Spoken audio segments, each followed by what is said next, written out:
Texas of Memphis. Here are your hosts, Brett Stats Norsworthy and Bryant Dacus. Welcome into Sports Time. Bryant and Landon with you. No Brett today. He's out the rest of this week, but he'll be back on Monday. Connor Dacus producing for us. A lot we got to get into over these next 3 hours. A lot of football news, college football, NFL. We got to talk some Major League Baseball, a little bit of basketball news out there, but it's going to be a lot of football talk this afternoon as we're one day closer to week 0 in college football. We'll have week 3, the final week of preseason in the NFL before everyone gets a week off before we start the regular season. So a lot of news out of both college and the NFL. We will discuss a ton of it over these next 3 hours. But Landon, how are you this afternoon? I'm doing good. I'm excited. It is finally the week 0. I know, week 0, people can kind of it's like an appetizer. It's kind of like an appetizer, but hey, my bows are playing. You're ready. I mean, it's not an appetizer for you. It's the start of the main course. This is the real deal. This is as real as it gets. I think that's a UFC line, but I'm going to apply. I think it is. Is that right? I don't watch enough UFC to know. Neither do I. I think I saw it once on a movie, so I'm going with that. But I'm excited. It's football. Football. I've been waiting for this. No, it absolutely is, and it's news everywhere. Brett and I always talk about talking season. It feels like we're always in talking season. We're now in name your quarterback season. I mean, it feels like everybody, whether it's NFL or college, naming quarterbacks over the weekend, yesterday, more today that we have to discuss, including the Indianapolis Colts naming Daniel Jones as their starting quarterback. I'm very excited for a ton of reasons to talk to Beau Marchant this afternoon at 5 o'clock. One reason, because we're getting to our AFC conference predictions. Next week, we'll have our NFC conference predictions. Then we'll be done, and we'll be ready to talk the regular season. But I am interested to talk about Daniel Jones with Beau Marchant, because I don't know if you know this, Landon, but Beau Marchant loved him some Daniel Jones. Well, I called it too. In my when we were ranking our quarterbacks. No. I'm saying I'm saying he loves it, but I called. Big fan of Daniel Jones in New York with the Giants, and was like, this guy's, Hey, you don't just roll out of bed and get a nickname like Danny Dimes That's out of nowhere. And then he told us, he was like, don't ever let me fall in love with Daniel Jones again. And I'm curious for that. I'm curious to see to hear his thoughts on Daniel Jones being named the starting quarterback. Weird situation up in Indianapolis, but it's an embarrassing situation for Anthony Richardson. It is that. I think it's an embarrassing situation for everyone involved with the Indianapolis Colts. But Anthony Richardson has to be up there. And I think you're seeing a lot of people maybe taking a victory lap today on their Anthony Richardson takes because this is a guy that did not play much in college before entering the draft and getting drafted. I think there were a lot of question marks about how high he went in the NFL draft and the Colts taking him. And then now you look up and he's had a ton of opportunities to be that guy for the Colts. And ultimately a guy in Daniel Jones that couldn't stay as the starting quarterback with the Giants, who had their own quarterback and still have their own quarterback issues right now, couldn't stay the starting quarterback there. And is now just walks in and takes the starting quarterback job in Indianapolis. It's wild to think about what these last couple of years and what this year could be for the Indianapolis Colts. Well, I know I've mentioned this before, but I feel like the whole process of bringing in Daniel Jones for the Indianapolis Colts was a huge it was supposed to be a tester for Anthony Richardson. It was this guy that was coming in saying, hey, this guy, he has the potential to be our starter. We want him to motivate you. We want him to be the guy that's going to push you over the edge, to unlock that next gear, that next level of your gameplay and make it there. But instead, what we're dealt with is a Daniel Jones that is now the starting quarterback for the Indianapolis Colts. Got $14 million on that one-year deal. I don't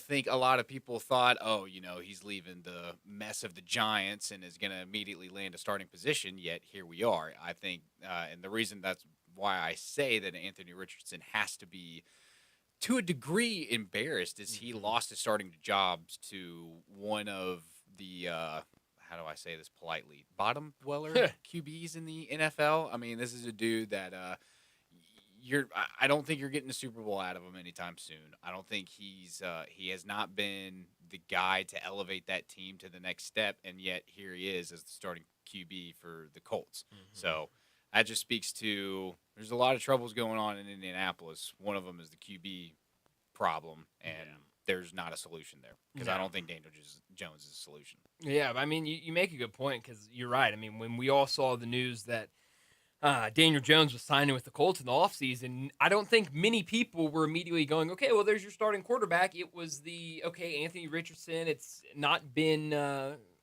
best start to his career in Indianapolis. He needs somebody, a guy that's been a starter in this league, to go out there and push him and kind of get him to say, hey, this is my job. I got to go out there and take it. I got to show that I'm the starting quarterback here. And he clearly did not do that this year. But we're talking about a guy in Daniel Jones. It's wild to believe how long he's been in the NFL. It feels like a lot of these guys, the years start to add on, and you get a little surprised. Since he got to the NFL in 2019, the best year he's had throwing the ball was in 6 games in 2023, where he was 67.5% completion percentage. The year before that, in 16 games, 67.2%. Every other year outside of those has been 64% or worse completion percentage. So not great when you're talking about a guy that has had a stretch of being a starter in the NFL with the Giants. And so I don't know what's going to happen with the Colts. I'm curious, what is the Colts win total this year? That little, I think it's 5.5. I could be wrong. 5.5? I know they're not projected high. They might be 6.5, something like that. But that stat line from 2023, that was his best stat line. Yeah. His overall rating was 70.5, 2 TDs, 6 interceptions on the year with only 900 yards passing. Good for him. What a year for the Giants Honestly, in 2023. I think we need to give Daniel Jones a round of applause. I mean, winning the starting job. beat out. I mean, you Congratulations. Connor. Yeah, I mean, what are you doing? He got paid too. He did. He got paid. Shout out to him. Got a round of applause. Great job. I mean, I don't want to sound like we're just like crushing this guy. I mean, he just got named the starting quarterback for an NFL team. He earned a starting position with a NFL team. Also, I went back to try and clown a little bit on the Colts in their draft decision of Anthony Richardson. They kind of got screwed in that whole situation. What do you mean? There were the next best quarterback was Will Levis in that draft. Yeah. Oh, come on, man. And then the next Will year, Levis. and I was like, oh, they got the wrong year. They got number 4 the wrong year. The next year, they would have been 4th. Would have had Penix, Bo Nix, J.J. McCarthy. Huh. That was a great draft class. They still would have been behind the top 3, those guys who are above all else. But, I mean, they just got... So 1 year too early drafting a quarterback. 1 year too early. I don't know if that's a confirmed great draft class yet. That's true. Not confirmed, but much better than Bryce Young and C.J. Stroud in front of you. I'd rather have all and these then guys nobody else. That part is Anthony true Richardson. because J.J. McCarthy is still unproven. Yeah, I'm not sold on J.J. McCarthy at all. But if I'm you're not telling either. me I'm going into the season with J.J. McCarthy, Michael Penix, Bo Nix, or Anthony Richardson, I'm taking all 3 of those guys. I'm taking Bo Nix. But also, Randy, I'm certainly real taking confused on why the Colts continue. They did it last year to use the quarterback that gives them the best chance to win when their max win total is going to be like 8 wins. Yeah, I don't go out think there and win games. I personally don't think Colts are reaching 8 wins Let's this see. year. So I have the win total. Their win total this season is 6.5. 6.5 wins. I was right on my second guess. You were right on your second guess. Let's see how their schedule plays out for them. And now we know that old Danny Dimes is going to be at the helm, so that will, I'm sure, impact our. Yeah, let's say that might solidify people one way or the other on the total they pick. So they start the season against the Dolphins. I believe they're. That's going to be a defeat. I saw the line for that game. The Colts are actually a 2-point favorite in that game at home. So home field advantage in there. Home field advantage. I think that'll change before the first game. So you open with the Dolphins, then another home game week 2 against the Broncos, at your Tennessee Titans, Tighten up, baby. We're winning that game. at the Rams, We're going to lose the next one. Don't worry. home against the Raiders, home against the Cardinals, Home games. at the Chargers, a lot of home games, home against the Titans, All right, they take that one. at the Steelers, home against the Falcons, at the Chiefs, home against the Texans, at the Jaguars, at the Seahawks, home against the 49ers, home against the Jaguars, and at the Texans. it's difficult. Their out of conference schedule is not as challenging as other teams that I've seen, but right now they're kind of a bottom dweller in the AFC South, which I'm sure is regarded as one of, if not the worst division in the NFL. It's hard to do much worse than that when you got a surefire Texans teams that's for sure is going to get in, and then every other team's going to be struggling for a winning season. I mean, a lot of these games very winnable. I think if they split with everybody except the Texans, I think that'll be a good year for them. I say that their win total is 6.5. I just pulled up FanDuel because I wanted to see. That was a story from ESPN. I just wanted to see what the odds were looking like.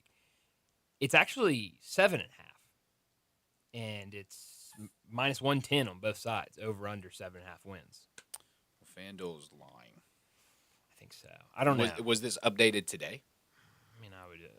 If you can bet it right now, then I would assume it's they would have updated it since the Daniel Jones news. Because they believe in old Dana Dimes. Honestly, this might be the situation where you might go against the grain and take the over on the win total. If it was better odds. Now the odds I don't love. So at 7.5, if you're giving me like the over at 6.5, maybe even 7.5, like plus money, then yeah, like I'd be all over it. But this is who Daniel Jones will be throwing to this year. Right, give it to me. Number 1 in Michael Pittman Jr. Michael Pittman Jr. a lot. Great wide receiver. Absolutely. Absolutely great. Alec Pierce. He had a few showings last year. Fine receiver. Not terrible. Josh Downs, number 3, rookie receiver. Okay. Ashton Doolin. Give me what you got on him. Got nothing. Yeah, neither do I. Connor, you got anything? Not much. But give me A.D. Mitchell. That's right. Yeah. Put him there. That's right. That's a good point. Yeah.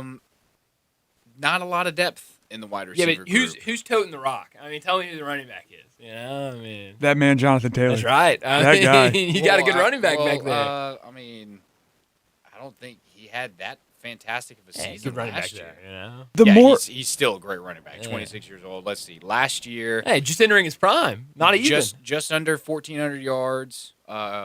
Or just over 1,400 yards. 11 TDs. Not bad. Averaged 4.7 yards a carry. It's pretty good considering, 2023, 2022, he didn't break 1,000 yards. So, pretty good season for him last year. Yeah, I don't mind that. So, are you saying that maybe, because we thought the line was at 6.5, maybe take under 6.5 wins at plus 150? That's what it sounds like you're saying. Take the under on 6.5, or are we going on the 7.5 line? Well, I'm saying on FanDuel, you can do any of them. So, like, you can find the odds for, 7.5 is basically what the line is. But you can bet over 2.5 wins if you want. Now, the odds are horrendous. You can bet under 12.5 wins if you so choose to do. Yeah, that's, bet anything. That's called it's called being. I don't even know the word for it. The more under 6.5 though. The more I think about it, I just think Anthony Richardson gives you a better chance to win. Daniel Jones has no pop value. They're not going to just win with Daniel Jones being a normal quarterback. All right. Let's being for real? Let's calm down. Let the record show on the Daniel Jones slander here. Let the record show that Connor in 14 minutes has said both that the Colts continue to put out the quarterback that would win the that would win the most games, while also saying Anthony Jones would win the most. Anthony Jones. Put that combo out there. You have the worst QB in the league. Give me a break. But Anthony they're showing Richardson that gives you the best. there's no reason to not start Anthony Richardson if you don't think that Daniel Jones. They're both bad. They're both bad. Tell me. Good option back Tell there. me the last player in the NFL that tapped his helmet, took himself off the field, and said, "Sorry, coach, I'm tired." That's a great point. You're an NFL player. Very good You point. don't do that. I can't defend that. No, Yeah. nobody can. And that right there is why I don't mind Daniel Jones being the starter. Actually, as the moment Daniel Jones signed, and if we said, hey, we're going to do our QB rankings then, I would still have Daniel Jones as the starting QB then. Well, we'll see what it looks like for the Indianapolis Colts. We'll talk more about that situation at 5 o'clock when Beau Marchant joins us. How much of Monday Night Football did you watch last night? I didn't. But I caught the highlights. And your thoughts? Uh, It was zero defense being played in the first half. Let me tell you yeah, something. the jokes were raining in. It was as if Holy the cow. Bengals defensive coordinator said, "Hey, don't tackle anybody. We Oh, it's don't want to hurt crazy. ourselves out there." Oh, it was insane. And this just has to. I mean, we talked about this a lot yesterday about the purpose of the preseason is to show, can you go out there and ball? Can you not? Are you going to be rolling with the punches, or are you somebody out there that can't do anything? I feel bad for Joe Burrow. The only way that they're going to win, and I mean, this is even if they re-sign Trey Hendrickson, he is not going to make that much of a difference because he was there last year. He was there last year where Joe Burrow played about as perfect as a QB could play. Over he looked good last night. 4,000 yards, over 40 TDs. I think his QB rating was amazing. He had single-digit interceptions. I mean, MVP worthy, and they missed the playoffs. The only way the Bengals are going to win is if they outscore you. I mean, what was it? I think they went 3-3 when they scored 30 or more points against opponents last year. The Titans struggled to score 30 points in any games. I think we did it. long. I think we did it once, and we won that game. I mean, I think if you score 30 points, you probably should win most games. In the NFL, absolutely. But the fact that they cannot get that done, I mean, Joe Burrow either just needs a miracle this year or might be time to find a new home. Yeah, I think watching that first half, I think you were a little worried. Where and do you then- think Joe Burrow would go if he would leave the Bengals? Great question. I would have loved to have him as a Titan, but now we have Cam Ward. Sure. Back to the Bayou. I don't hate it. I think I don't hate there's zero expectations for the Saints this year. I foresee number 1 draft pick. They're getting Arch Manning, another Manning back in. the grandson. Yeah. I don't know. Wouldn't be bad. I Maybe really don't know. because Daniel Jones is only on a 1-year contract. So maybe Indianapolis. Indianapolis, Joe Burrow. That would be interesting. That would be fun. That could I be don't fun. know. Yeah, I don't know. Well, it could be a little bit better. It's one of those things where I've never really thought about where Joe Burrow would go. It just kind of seems like space is a little bit limited right now. It does. Well, yeah, In some places. I agree.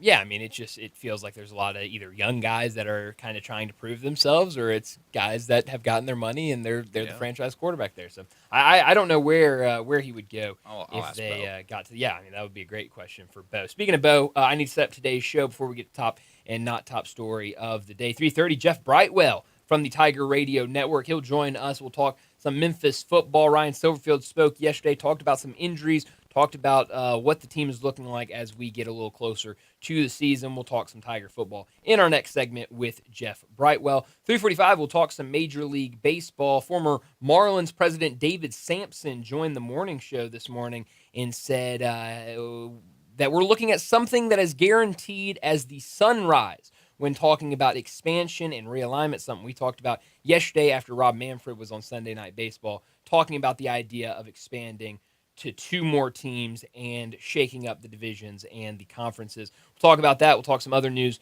around Major League Baseball. One game already in action this afternoon as the Cubs and the Brewers playing a doubleheader. Tried to play a doubleheader yesterday. Second game of that doubleheader got rained out, so they're running the doubleheader back today. 4 o'clock, Brent Beard from First Coast News in Jacksonville. He'll join us. We'll talk college football as we got to wrap up our predictions, talk a lot of college football, and get Brent's thoughts on the upcoming season. Because next week, we'll be talking games. It'll be game week, so definitely looking forward to that at 4 o'clock. 4:30, we'll talk some more football, a little NFL and college football as news seemingly everywhere around the football world. 4:45, we'll get to big number of the day. 5 o'clock, Bo Marchant. He'll join us to talk the NFL. We'll also get to our AFC predictions. 5:30, we'll get to what's trending. And at 5:45, we'll wrap up today's show like we always do with Moe's and Humdinger's Crunch Time.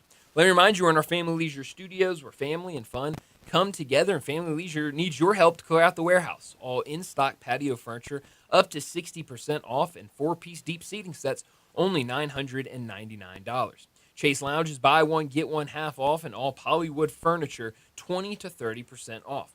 Head out there, get that outdoor dining table, and receive a free umbrella with purchase. Don't forget about the special financing. It's available, but only at Family Leisure, 2120 Witten Road, just north of I-40. Our first hour brought to you each and every day by our friends at Lexus of Memphis. And here is Brett with a word from Lexus. This hour every day brought to you by Lexus of Memphis at 2600 Ridgeway and online at lexusofmemphis.com. Great offers on all 2025 models and always special leasing options.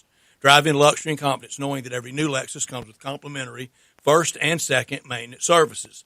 Call them at 901-334-9673, but they invite you to stop by the only Lexus dealership in Memphis at 2600 Ridgeway and put yourself in the driver's seat of the all-new 2025 flagship LS500, and you'll be looking and you'll be driving in style. When you purchase a Lexus, you get top-of-the-line engineering and design, and they make for a luxury driving experience. Online at lexusofmemphis.com. Experience amazing at Lexus of Memphis. I should also remind you, you can be a part of the show each and every day with the Sissy's Log Cabin listener line. Anything we talk about this afternoon, we want to hear your thoughts on it. 901-360-8255. Again, 901-360-8255. We appreciate Sissy's Log Cabin. Let's go ahead and get to top story of the day.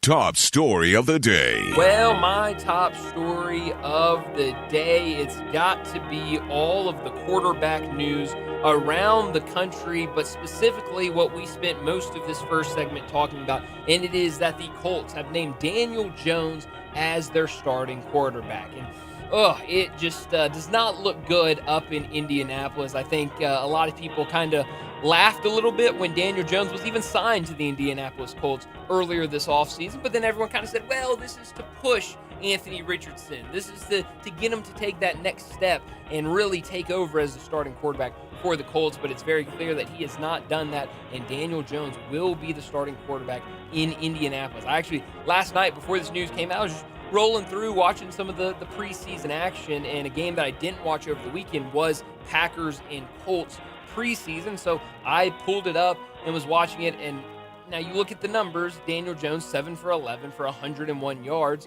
but I was not impressed with what I saw. I didn't like what Daniel Jones looked like. I didn't like some of the throws he made. He just did not look like a starting quarterback in the NFL. But I guess when your quarterback competition is Anthony Richardson, Riley Leonard, and Jason Bean, well, someone's got to be the starting quarterback, and we know that now it will be Daniel Jones. You look around the NFL, there are a handful of teams that have weird decisions to make at the quarterback position. Yesterday we talked about Cleveland and their decision I think we all thought was going to happen, that Joe Flacco would be the starting quarterback. But you mentioned it, now a lot more people are talking about the idea that they will keep 4 quarterbacks on their active roster, something that no team in the NFL does. If anything, they go to less quarterbacks and they'll just carry 2 quarterbacks on the roster instead of carrying 3.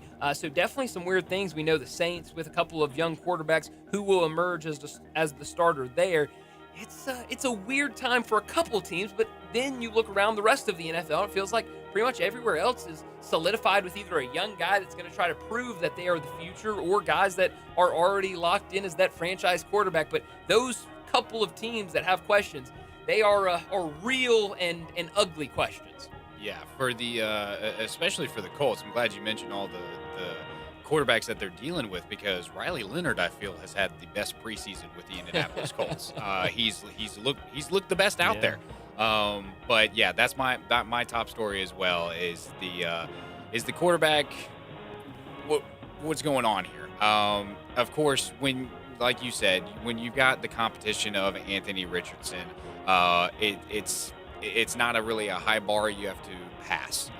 But Daniel Jones apparently has shown something that they've made it clear that this is not just going to be a short-term decision, that he's going to be the starter for the season, that it is done, that Daniel Jones, barring injury, is going to be the top guy. But they've also publicly come out and said that Anthony Richardson does not need to win the quarterback battle to have a future in Indianapolis. So now the question is, well, what does that mean Anthony Richardson's going to do? I don't think he wants to be the backup, but if he doesn't want to, then he needs to step it up on the field of play. He needs to show that he wants to be that starter and not tap his helmet and take himself out of the game because he was, quote-unquote, tired in that play. You don't just do that kind of stuff in the NFL. Definitely not. Again, yeah, you're a starting quarterback in the NFL. Like, you've got to be the leader out there. We're already seeing your quarterback over in Tennessee or in Nashville. Cam Ward is kind of already taking over as that kind of leadership, and it doesn't feel like Anthony Richardson has much of that. not top story of the day. Well, my not top story of the day, and I make it my not top story of the day because it is a massive story, but I don't want to overreact about it. Earlier today, Sam Hardiman of the Daily Memphian wrote a story about the city's negotiations with the Memphis Grizzlies. This was one of the quotes from the story's quote, "The city of Memphis and Memphis Grizzlies have a plan for spending $550 million on renovations of FedEx Forum and an understanding of a long-term agreement to keep the team in Memphis beyond the 2028-29 NBA season," according to public records and multiple people familiar with the matter. It goes on to kind of talk about both sides of this, the side of kind of, it talked about some of the barriers that are keeping this deal from being done and some of the things that the Grizzlies are looking at, especially kind of what downtown Memphis is right now and some of the concerns about the area around FedEx Forum. But I thought overall it was a positive story talking about that. It feels like talks are going in the right direction and both sides feel pretty good about a deal to lock down the Memphis Grizzlies in the city of Memphis will come to fruition. I know there was another story that came out about a month ago when the mayor came out and said that he had hoped for a summer conclusion to all of this and having a deal in place before the end of the summer, and he came out and said that wasn't going to happen, that they wouldn't have a deal, and so that led a lot of people to really worry about the future of the Memphis Grizzlies. And there was a little bit of that. I mean, again, there were some talk in this story about barriers that they have to get through and some things that could get in the way and how a next deal could have some clauses in there that would make it a little easier if the Grizzlies wanted to leave Memphis. But I think all in all, the overview of this story was positive in the fact that it feels like the Grizzlies and the city of Memphis are getting closer to a deal to keep the Grizzlies in the city of Memphis. Man, what a time to be alive. We're getting renovations for the All FedEx right, Forum. The Titans are getting a new stadium. March of 2029, Aloha Stadium is going to hopefully be completed. Hopefully. Oh, man, what a time to be alive. My not top story has to be the kind of bad karma that number one picks of QBs have had in recent memory. In 2023, Frank Reich, who was a legend with the Buffalo Bills as they went a part of their streak of making it to the Super Bowl, but ended up winless in 2023, ended up getting fired 11 games into the lone season with the Carolina Panthers as he failed to develop Bryce Young. Same thing with Matt Eberflus, who lasted 12 games with number one pick Caleb Williams with the Bears, who is quoted a generational talent who was supposed to be the antidote to decades of quarterbacks that were just not doing it in Chicago. And so right now, all of the pressure relies on Brian Callahan and Cam Ward. They're going to have ups and downs. They've been talking about how there's been a long strand of Cam Ward having good practices and making good progressions, but you're going to have those days like they did on August 3rd where they just had a complete dud of a practice. There was a lot of miscues. There was a lot of breaks in protection with the offensive line. There was just a lot of problems that you could see everywhere. And Cam Ward, already, we've seen him countless times in interviews and just talking with everybody. His attitude is amazing. He's the guy who's very humble, who understands that he doesn't have all of the answers, but that he's voicing his opinions and he's making sure that he's talking through with everything, relying on his veterans, relying on the people that's placed around him to be a better quarterback. When you have that kind of mindset, when you have that kind of determination to be the best in the league, surely this guy is going to be something special with the Tennessee Titans. It's going to be fun to watch as he goes through his first season in the NFL. But that'll do it for top and not top story of the day. Let's go ahead and get to our first break. And when we return, we're talking Tiger football. Jeff Brightwell from the Tigers Radio Network. He joins us next. Add a little fun to your lunch break.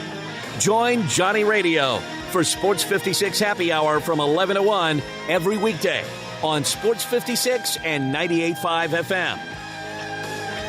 Everything today is technologically based. Well, except maybe you. If you're struggling with tech, no matter what kind, call Tech For You. Tech For You for TVs, home theaters, cameras, smart locks, digital storage, and more. Tech For You makes it simple and affordable. Call 697-9695. Make your home safe, comfortable, and up to date with Tech For You. Stop struggling with tech. Call 697-9695. Veteran owned and operated Tech For You. Technology simplified.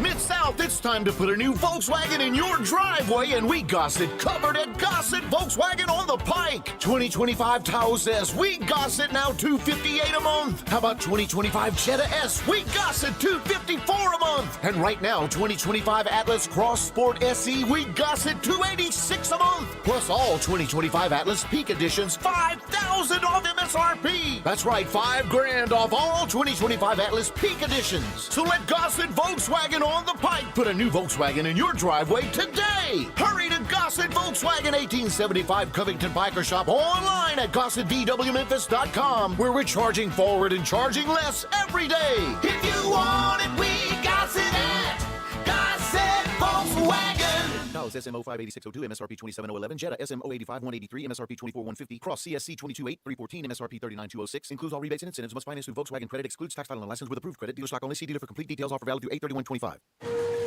More fiber and laxatives, eh? Who are you? I'm future you. Future me? Constipation with belly pain still coming back? Our doctor figured it out. It's irritable bowel syndrome with constipation, or IBS-C, and Linzess could help you get ahead of it. Linzess linaclotide is a prescription medicine that treats IBS-C in adults. It's not a laxative. It's a once-daily pill that helps you get ahead of your symptoms. It's proven to help you have more frequent and complete bowel movements and helps relieve overall abdominal symptoms, belly pain, discomfort, and bloating. These symptoms were studied in combination, not individually. Do not give Linzess to children less than 2. It may harm them. Do not take Linzess if you have a bowel blockage. Get immediate help if you develop unusual or severe stomach pain, especially with bloody or black stools. The most common side effect is diarrhea, sometimes severe. If it's severe, stop taking Linzess and call your doctor right away. Other side effects include gas, stomach area pain, and swelling. Talk to your doctor and say yes to Linzess. Learn more at linzess.com or call 1-800-LINZESS.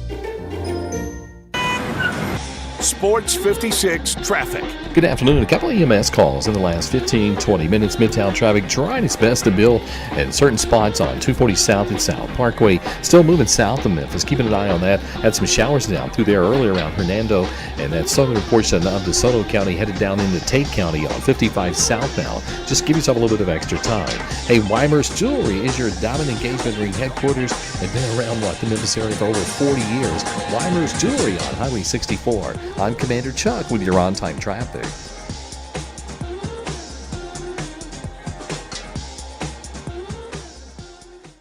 Now back to Sports Time on Sports 56 and 98.5 FM. This hour is brought to you by Lexus of Memphis. Here are your hosts, Brett Stats Norsworthy and Bryant Dacus.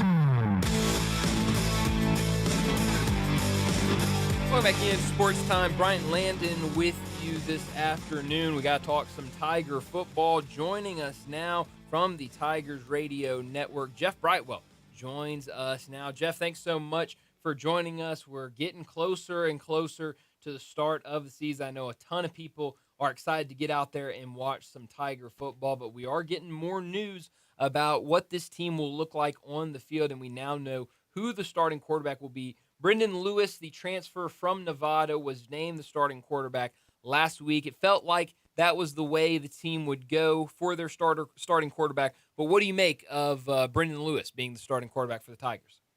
Yeah, I don't think I'm surprised. I mean, I don't think, just like anyone else, I don't think it was a big surprise. He brought, 37, 38 starts. He's been in a couple of schools. He's, kind of been there, done that. He knows the speed of the game, which is always the biggest thing to adjust to if you're a freshman coming in. And, Ryan Silverfield yesterday, his presser talked about, someone asked him about who's going to be his number 2, and he said right now it's going to be a week-to-week thing, see how they do each week between AJ and Arrington, but he's comfortable with both of them right now. But like I said, I don't think it's any surprise you're putting a fifth-year guy with about 37, 38 starts in there to start things off, a dual-threat guy that can, help out if you get in a little bit of trouble early with need to scramble out. It's really going to be our first dual-threat quarterback and, true dual-threat quarterback in ages here.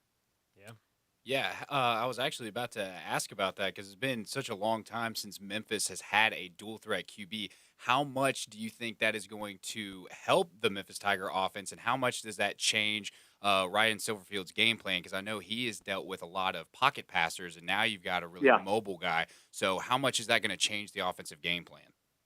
Yeah, I mean, 'cause I think the last time you had like a mobile guy, Paxton could get out and run. That's not what he was there for, but he had those long legs, so if he needed to run, he did. And Riley was always kind of that Ken Stabler type. You just weren't sure what he was going to do, so he could take off and run. But I think this helps Ryan this year, especially with really a new group of receivers coming in. The fact that if you need to tweak things, and I don't think he's opposed, even though he's had pocket passers with Brady and Steph, the two quarterbacks that he's had, I don't think he's opposed at all to using the dual threat quarterback. We'll just have to see what Tim Cramsey digs into in his bag of tricks. It definitely gives you an extra added layer of your offense with, assuming that everything is 100% with, Sutton Smith, which it seems to be, and Duozier and the guys in the backfield. That my curiosity will be how long do they wait to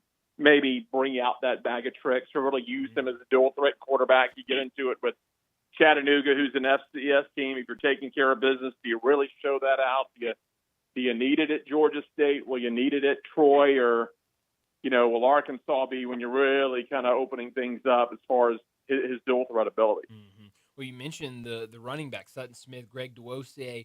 Last year, we didn't get to see these two in the backfield at the same time. Really, after Sutton Smith's injury in the first game of the season, it was a lot of Greg Duozier. It was a lot of, a couple other running backs back there. But now with Sutton Smith back, and everything I've heard from him since camp has started has been that he has looked fantastic out there. Yeah. But how do you expect Ryan Silverfield to use these two dynamic backs in the backfield?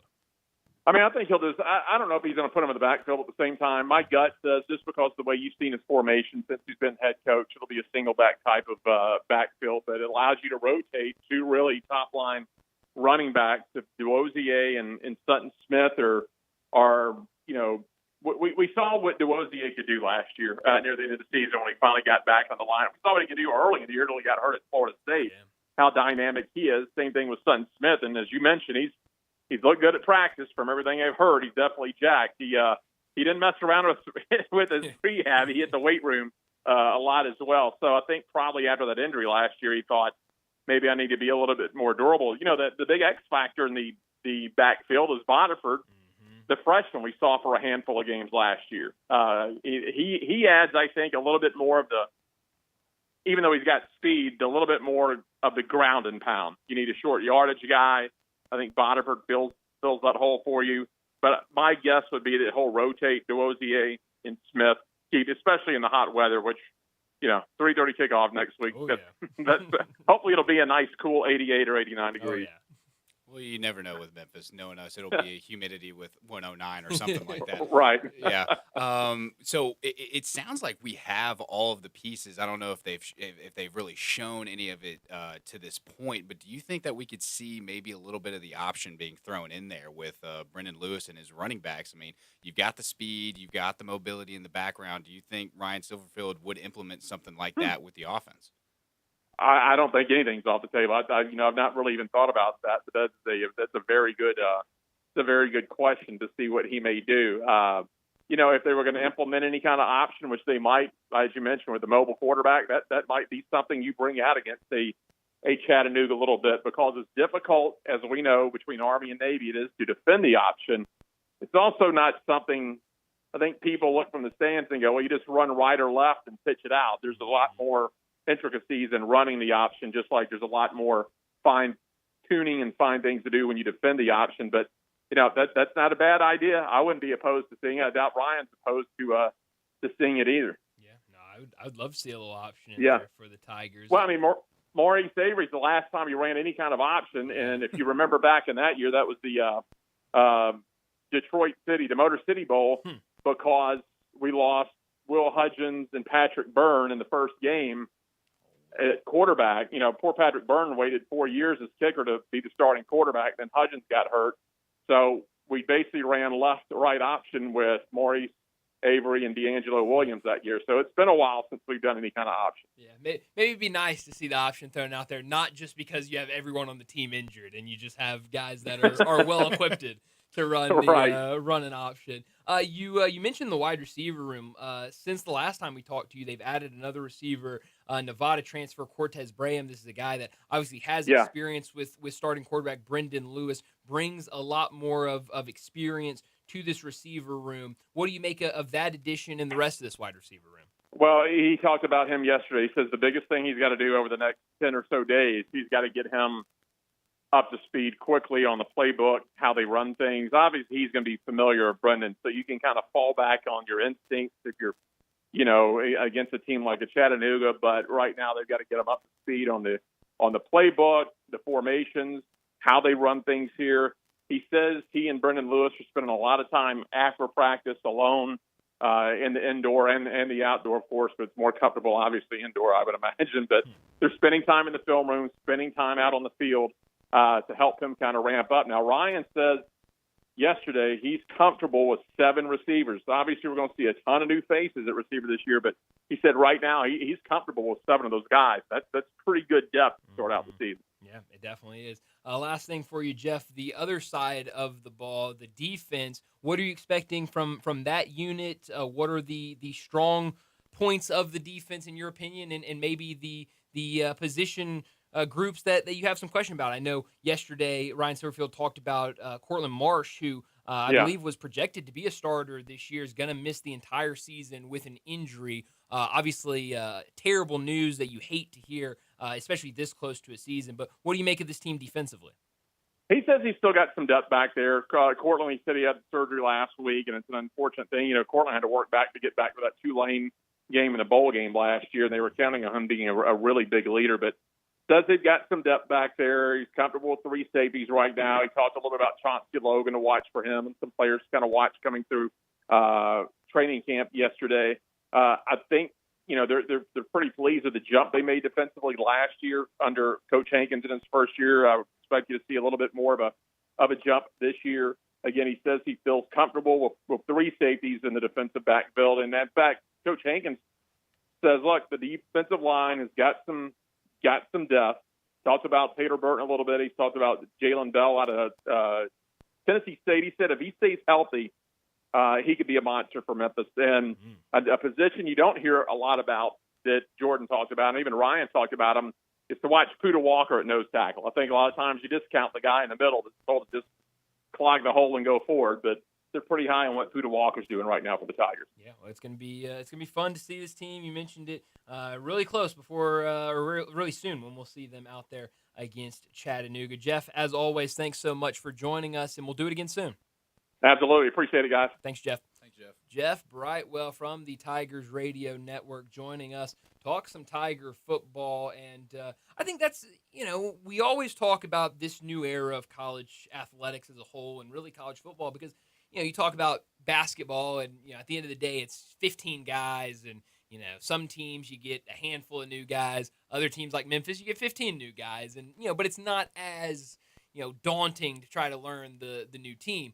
Football, with how big the roster is, it's a huge task trying to learn. So I think, it is one of those things where you look at it and you're like, oh, man, I really wish we had, we were back where it was just guys, coming in as a freshman and they work their way up until they're a starter as a junior and develop team that they go to.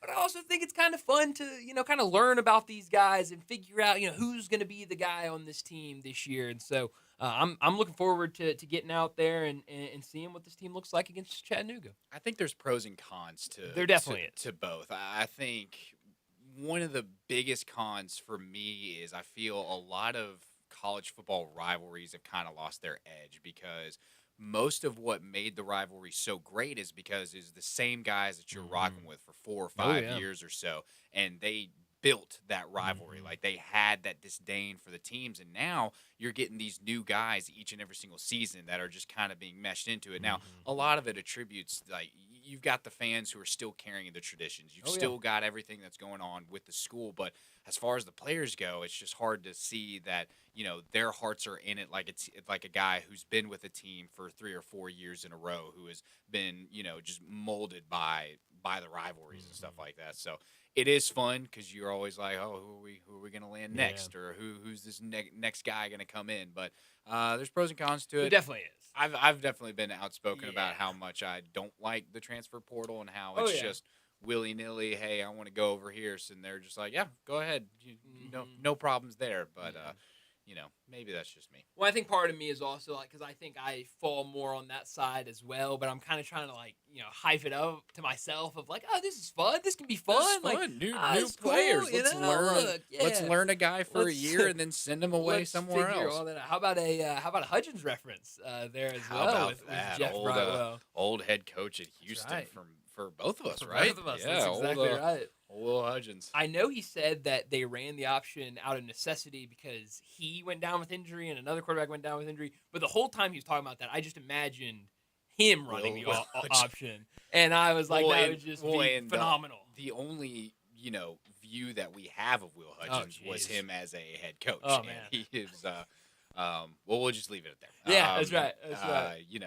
It would have been comedic. It would have been fun to see him run the option. But he was a good gunslinger. Oh man, he still had that fastball when he was a head coach. He did. He worked with my older brother Jared, and I believe wholeheartedly. This is not favoritism, but I believe Jared was hands down one of the best quarterbacks Houston has ever had in their history. I would agree with that, and that is not me being biased.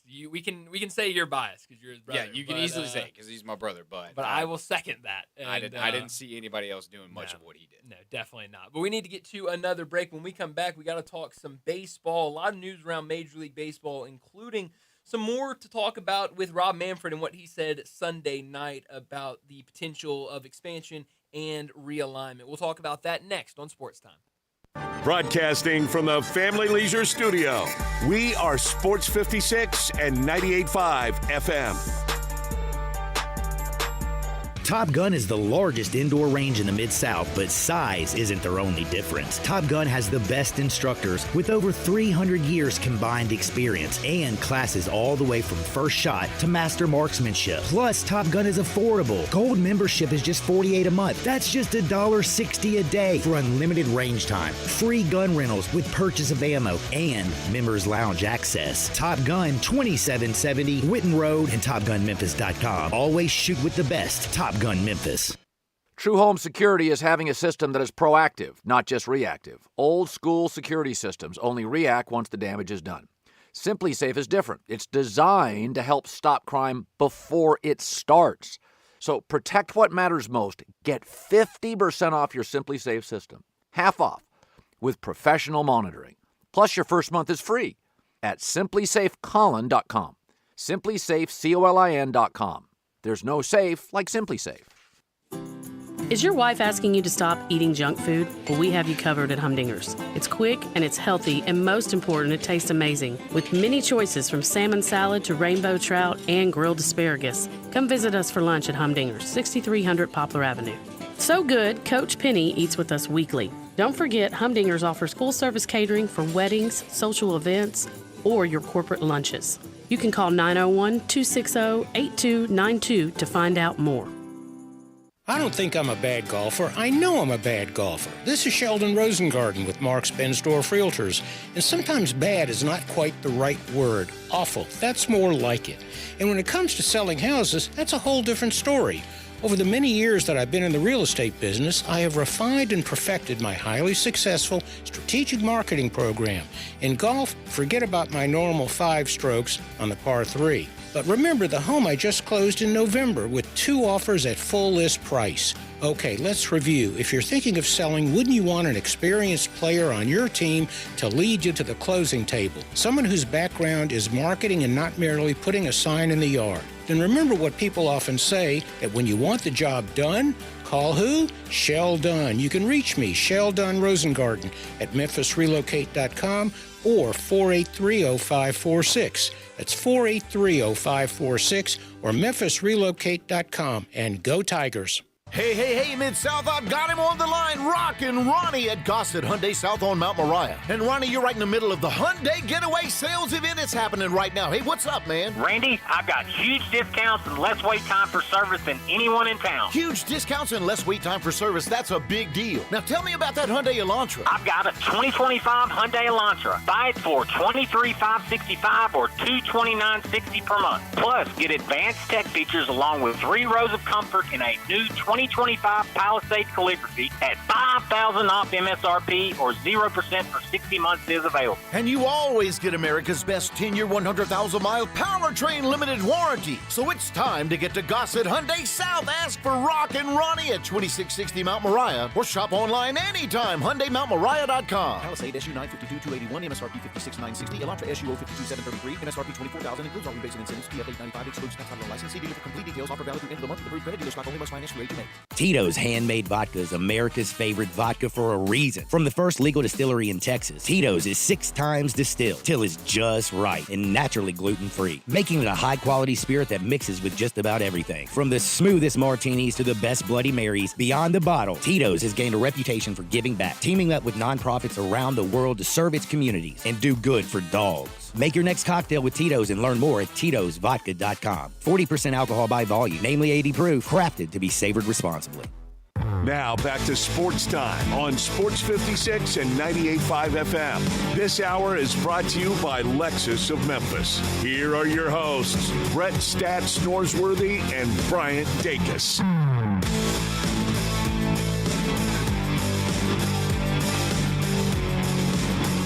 Welcome back in Sports Time. Bryant Landon with you. Know Brett today. He'll be back on Monday. We got to talk some Major League Baseball. Yesterday, we discussed Rob Manfred and what he said on Sunday Night Baseball, talking about the potential for expansion and realignment when it came to both divisions and conferences. Earlier this morning on Sports 56 Mornings, David Sampson, the former Marlins president, he was on the show. He's I'd say a regular guest on their show. He's doing a podcast now where he talks a lot of the business side of sports. And when he was on, they asked him about expansion and realignment. And David Sampson's quote, "We're looking at something that's as guaranteed as the sunrise." He said that about 10 years ago, he was in meetings on a Major League Baseball committee that went through the idea of realignment and started kind of talking about it and what it would look like and how they would do it. And he said that when they had those conversations, that one of the more popular ideas was 8 divisions, 4 teams in each divisions. And you would have the idea, and this was kind of something we were talking about yesterday, and it's something that he said, something we could see once we go to realignment. It's more geographically centered. Yankees, Mets in the same division, Cubs, White Sox in the same division, Angels, Dodgers in the same division. And he said he thinks it's a good idea. He likes the idea. And then when asked about expansion and kind of what teams he thinks could be out there, said he thinks Nashville and Salt Lake City are the leaders right now for expansion teams, but said that could all change tomorrow.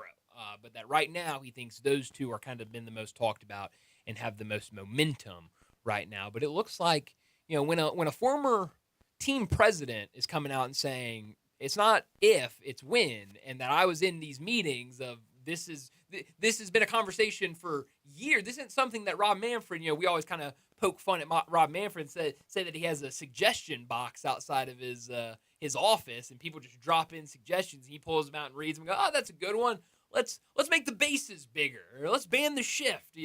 This sounds like this one, something like that. This is something that they've been talking about for 10 plus years and kind of thinking about how could we do this and make it work for Major League Baseball.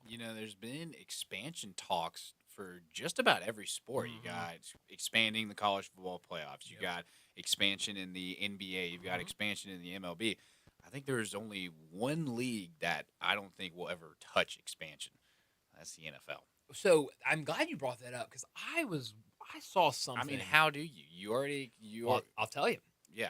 I saw, and I don't know where I saw this. It was a video, but that this person was saying that the NFL will expand, but it will not be in the United States of America. it will be I think I did see internationally, and kind of saying you'd probably would start off of kind of like teams in, they've been going down to South America or Mexico City a couple times, Brazil, they've been doing that. Maybe you'd start something like that instead of, because the idea of having a team in like London is crazy. I mean, like that doesn't make any sense. I'm sorry. No, it doesn't. But it's funny that you mentioned that, because I don't know, because this is, video games. I don't know if you've ever been an owner for an NFL team when you play Madden or anything like that. I usually do it with the Titans because their stadium's terrible and I get to build them a new one, all that kind of stuff. But there's the offer to relocate, and you can see the high-level interest of relocation either within America or outside. And like apparently, London's a really popular spot. So Ireland is a popular Madden's spot. telling you some things. Maybe because, you can learn a lot from video games. I know that's weird to say, but it's true. It's true. I mean, if you're ever wanting to get into a new sport and you find a team or whatever, they have pretty accurate, descriptions of everything going on there. So I think there were some other teams like you mentioned in Mexico. There's relocations all throughout America and whatnot. But hey, we're doing all those international games. Yeah. Maybe they just want to make that a permanent thing. I don't know. Who knows? I don't know. I mean, certainly they've been very open to that they're going to play games in Europe and in other parts of the country. So maybe, but I think you're right. You talk about video games. Like Connor and I have talked about this a couple times, where when the American decided to go by they're changing from the ACC or the AAC to the American. The commissioner said there was a story done, I think, on ESPN, and he said that when the new college football video game that came out like a month before they decided to change their name, if that, might not have even been that long, that when they asked him for input or what do you want from your conference in the game, does everything look good for your conference, he said, actually, put us as the American on there. Don't put us as the AAC. So if you were kind of rolling through there and you saw, that's weird that's called the American, well, then less than a month later, they roll out that they're changing the name of their conference. So I think you're right. Sometimes you can find out some things in video games. Last thing I want to mention very quickly, just getting out here, maybe something we can talk about later. Keep an eye on what's going on with Kyle Tucker in Chicago. He is really struggling over these last couple of months. Since July 1st, he's batting 189, 1 home run, 10 RBI for the Cubs. Craig Counsell last night after their game, or I guess yesterday afternoon, against the Brewers, said that they were going to move Kyle Tucker to the bench, kind of let him reset. He said, we're going to have to take a little step back here for sure and just give him some days off to reset. We're not coming up with solutions for him, and he's not coming up with solutions for some. So sometimes you have to take some steps back to go forward again. So definitely something to keep an eye on because he has really been struggling at the plate. But Cubs got a win earlier today against the Brewers, part of a doubleheader. They'll play again later this evening. But we need to wrap up this first hour and get to another break. And when we return, we're going to talk some college football. Brent Beard from First Coast News down in Jacksonville. He'll join us next.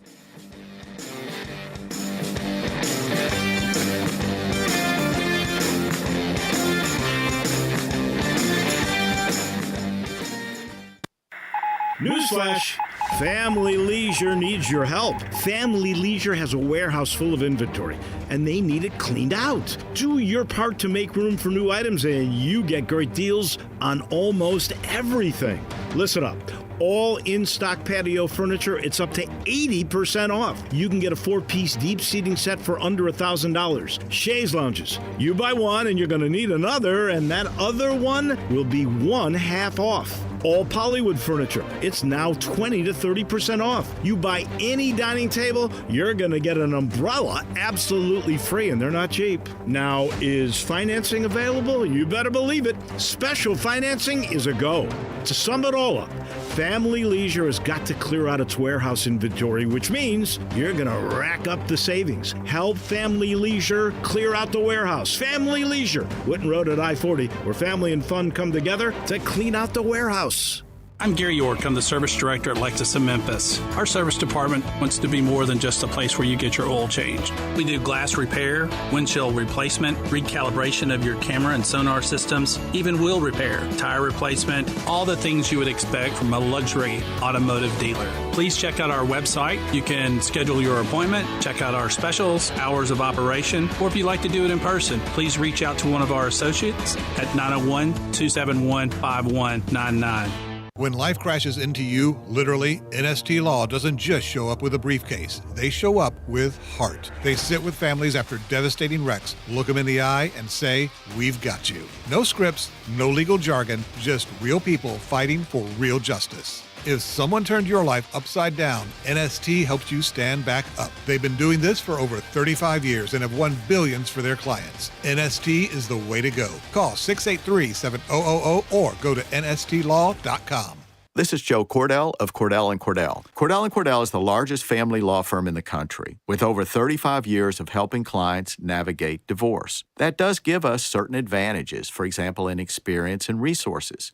But being big doesn't mean less personal or less local. Our attorneys live and work in your community, and as neighbors, they understand the challenges your families face. If you're a guy facing divorce, remember, Cordell & Cordell, a partner you can count on. Visit CordellCordell.com to schedule your consultation. Hey, Mid-South, if you're looking for a new ride at a great price, you know we Gossett at Gossett Kia on the Pike, and they all come equipped with Kia's 10-year, 100,000-mile powertrain limited warranty. 2025 Kia K4 LXS, we Gossett $185 a month, 39 MPG highway. How about 2025 Kia K5 GT line, we Gossett $245 a month, and 2025 Kia Sportage LX Hybrid, Gossett Kia on the Pike's got it at $295 a month. All $49.99 do it signing, 24-month lease. Ask for Bobby J. He'll put you in a new Kia today. Hurry to Gossett Kia, 1900 Covington Pike, or online anytime at KiaCovingtonPike.com. If you want it, we Gossett at Gossett Motor Cars. K4 LXS SE 177,230 MSRP 24,465. K5 GT line S5 31,3320 MSRP 29,780. Sportage S7 21,7285 MSRP 32,810. Includes all rebates and incentives. Must finance through KFA. Excludes TTNL with approved credit. Dealer stock only. See dealer for complete details. Offer valid through 9/2/2025. Sports 56 traffic. Good afternoon. It's picked up with more volume just in the last few minutes trying to get through Midtown. On 240 southbound at South Parkway, we had some debris cleanup a few minutes ago on 240 near Mill Branch. Starting to get a little bit busier over there on that side of town with that traffic volume on 240 eastbound from Mill Branch all the way to 385. Hey, Weimer's Jewelry, you're down in Engagement Ring headquarters. Go by and see David and his family at Weimer's Jewelry out there on Highway 64. I'm Commander Chuck with your on-time traffic.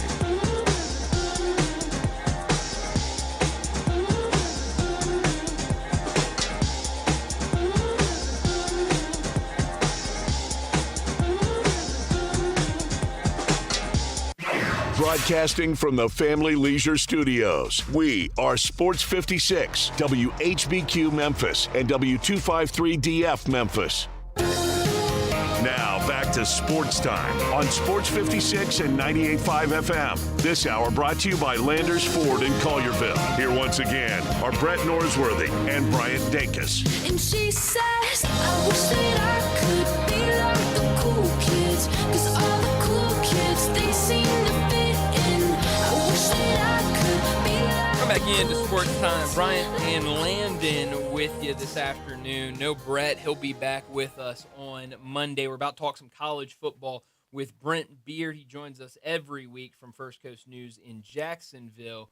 But before we get to that, it's something we're going to have to talk about again at 4:30 when we talk some more football.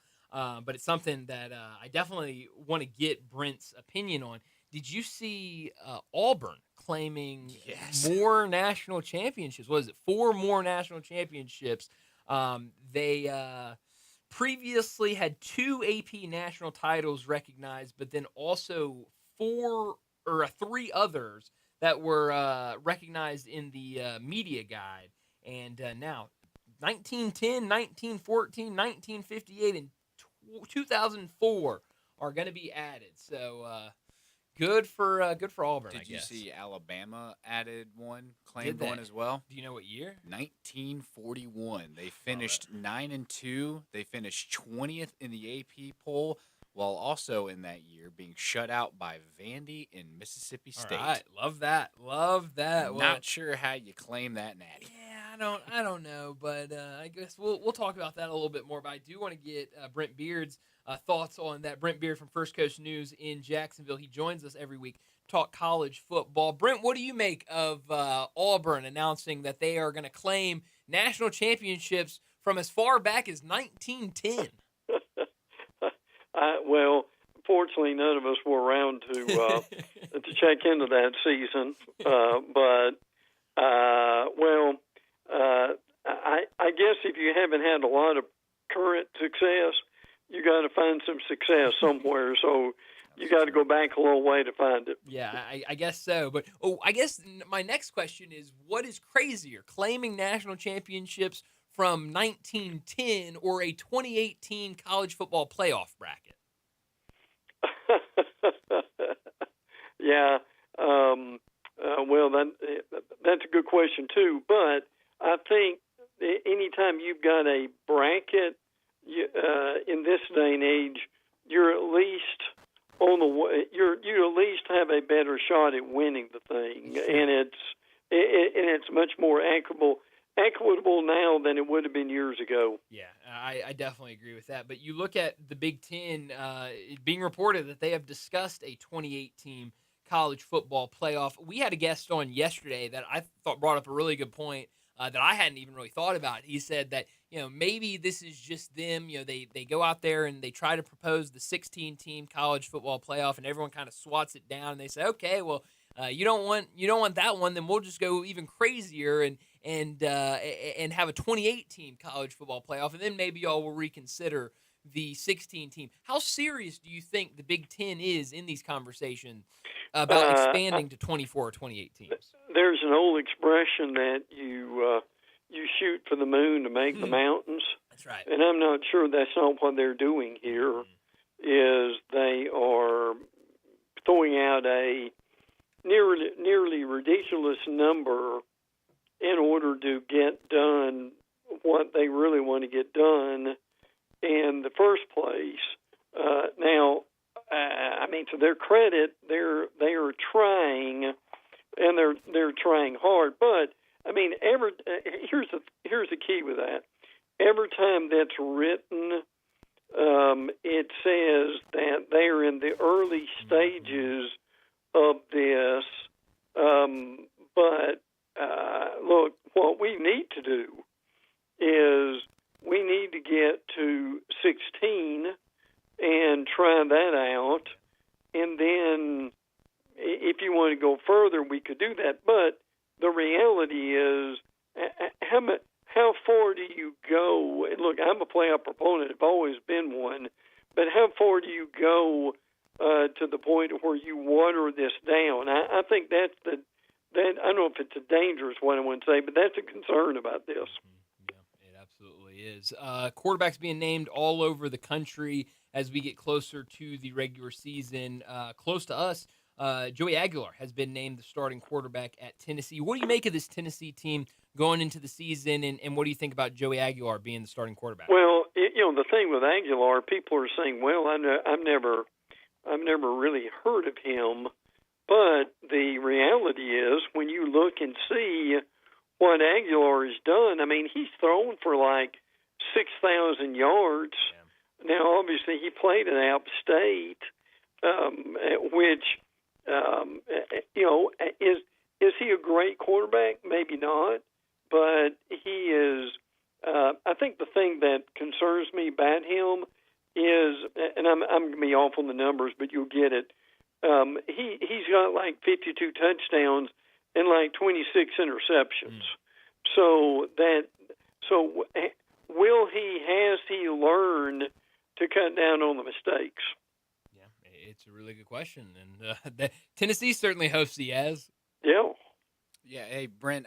One of the things I think this season has kind of been flying a little bit under the radar, not really talked about much, and then you get one news story and it blows up all over the place. But it's Bill Belichick over at UNC, and I'm curious your thoughts on how do you think what would be a successful season for UNC this year with Bill Belichick being the head coach? Do you think a ACC championship would be the future? Could you potentially see them making a college football playoff run? Like, what's the expectation for North Carolina this year? Well, I think the expectation and what really happens will be two really different things. I mean, now the reality is that their opener with TCU is going to be pretty tough. They go to Charlotte, which is interesting. Richmond at UCF, which could be a bit of a problem. Then they've got a week off before they play Clemson. That's going to be how we will decide. But I'll say this, when you look at the schedule at Cal, Virginia, at Syracuse, that could be iffy. Stanford at Wake, Duke, and NC State. I mean, frankly, guys, after TCU, I mean, they've got, maybe 3 games that are going to be competitive. So I'm not saying they will be, but could they be 9-3 in Belichick's first year as a possibility because of the schedule? I don't care who you are and how good a coach you are, and he is. Your first year is going to have some difficulty. So, frankly, I mean, 9-3 or 8-4 would be a pretty good start for them.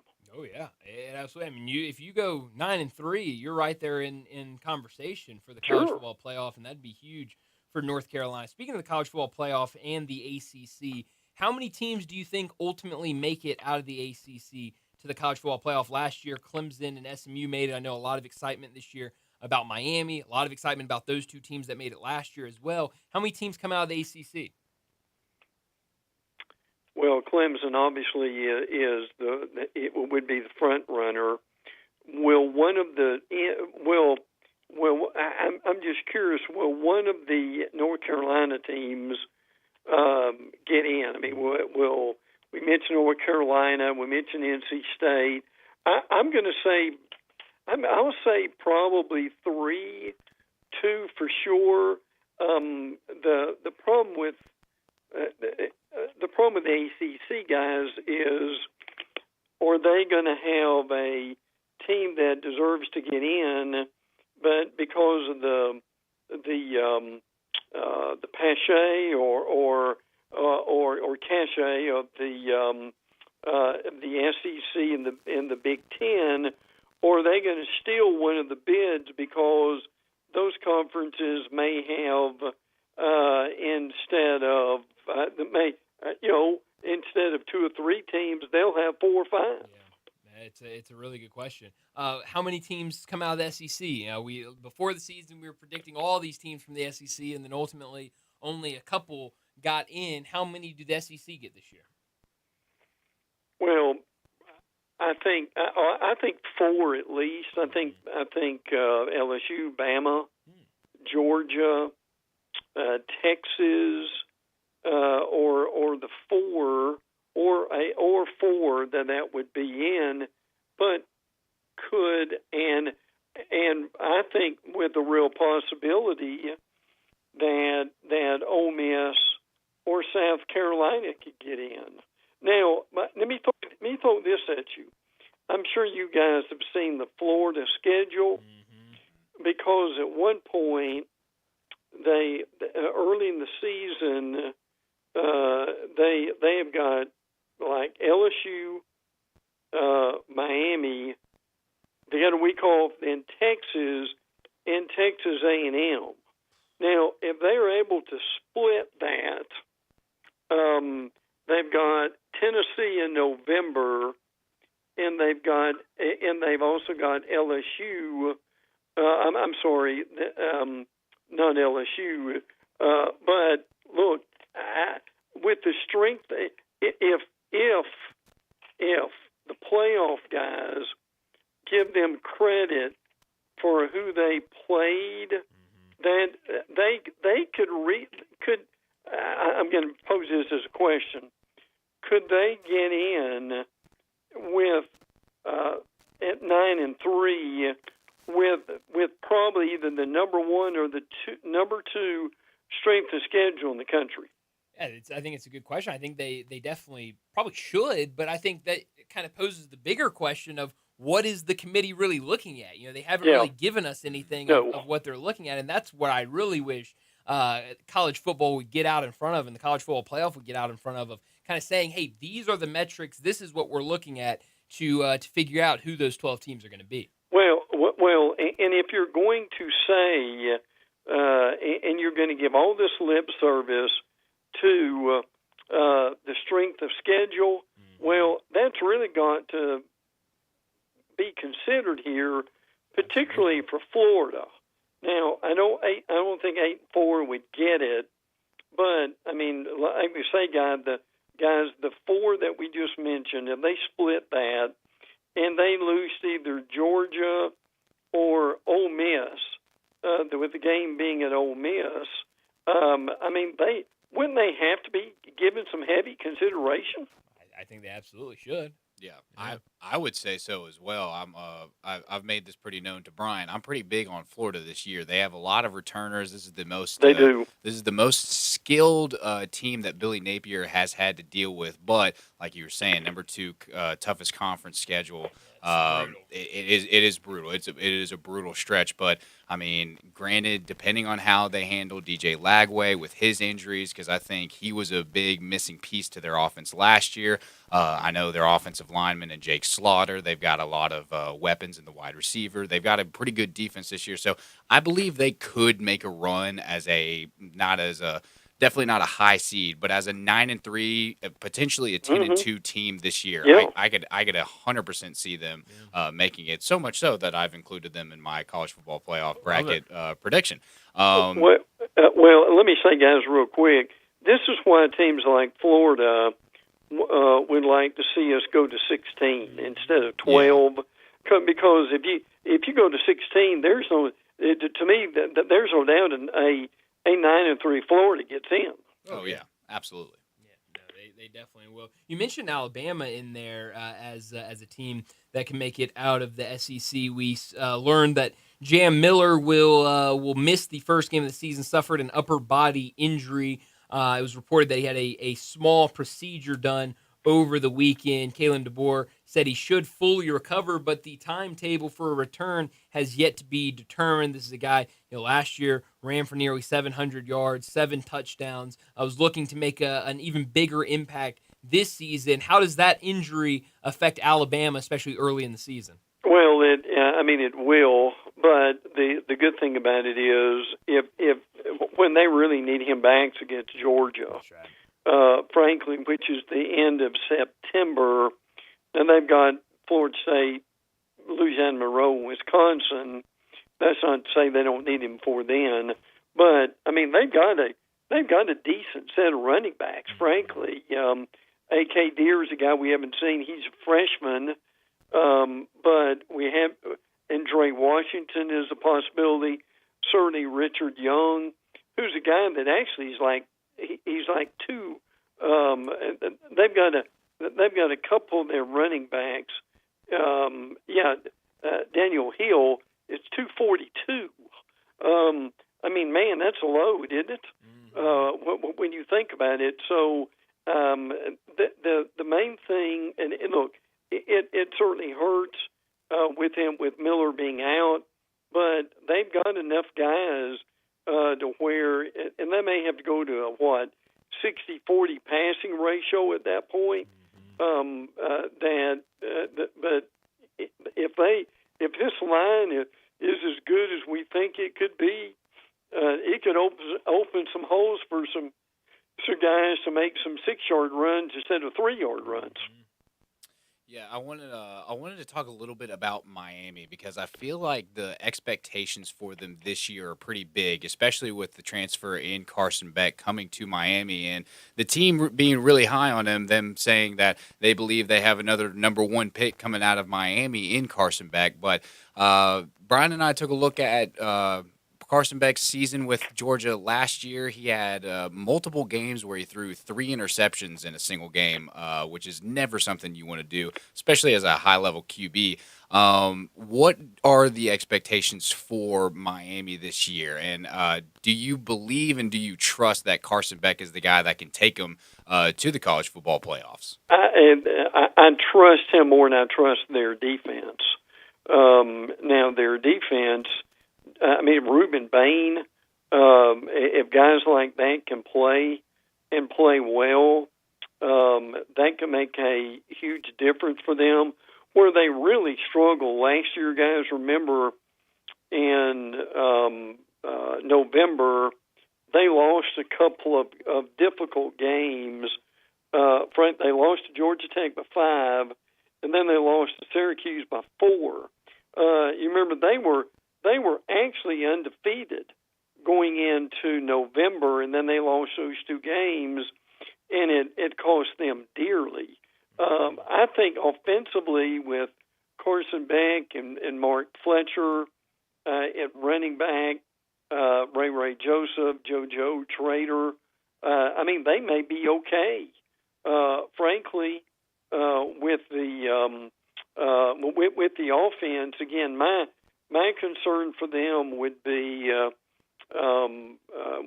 defensively. But look, they start the season home with Notre Dame, and then they've got Florida coming up on the 20th. So they could do themselves a world of good by winning those 2 games early on. Mm-hmm. Yeah, they absolutely will.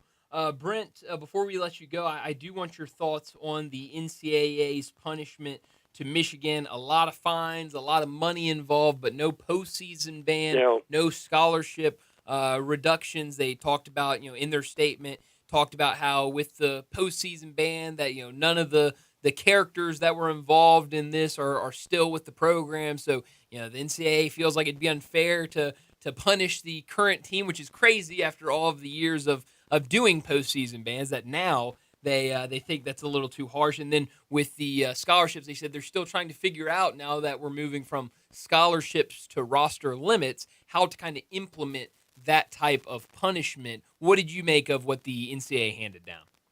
Well, I don't. The thing I don't like is when you take away wins. But the reality is, you're never as slow as the NCAA's process is. In other words, you get an investigation going. It's probably going to last, 2 years, if not 3? Yeah. And the problem is they've got to take into consideration, look, if you broke the rules, you broke the rules, whether everybody's there or not. Mm-hmm. So, and I get the fact that somewhat that's unfair, but the reality is you've got to, if they did the crime, they need to do. I don't want to say do the time and sound ridiculous saying that, but that there certainly is a lot of truth to that. So, you've got the head coach who's involved somewhat, and like if I remember this right, guys, he's suspended 2 games this year and in the opening game next year. How nutty is that, frankly? So, but if you're going to be fair and done what you've always done, you would give them. And look, if they're apt to do what they've done over the past few years, Michigan would have a bowl ban, but they don't want to do it because they know that would prevent a lot of people from going to bowl games. Yeah, that's right. Yeah, no, it is weird, and seeing that from the NCAA on Friday was really weird. And you saw the reaction from a lot of people on kind of what they thought of what they handed down to Michigan. Well, Brent, as always, thanks so much for joining us. And next week we'll be previewing some games. Look, it's amazing, isn't it, guys? And we've got a few good games this week. Mm-hmm. Now the reality is what's going to happen is this week eventually is going to be week 1. is what is going to happen, and they're going to just spread the season out another week, which probably is not a bad idea because that they're going to need the time in order to get the games in. And another reason that to do that would be is for everybody to have 2 bye weeks during the year. They need that. It's only fair to be able to do so, but yes, that's going to be fascinating to see. Yeah, it's going to be a lot of fun. Brent, enjoy the rest of your week. We'll talk to you again next Tuesday. Good, and we'll be picking games. That's just amazing, guys. Take care. It's fun to think about. Thanks, Brent. Brent Beard from First Coast News down in Jacksonville. He joins us every single Tuesday.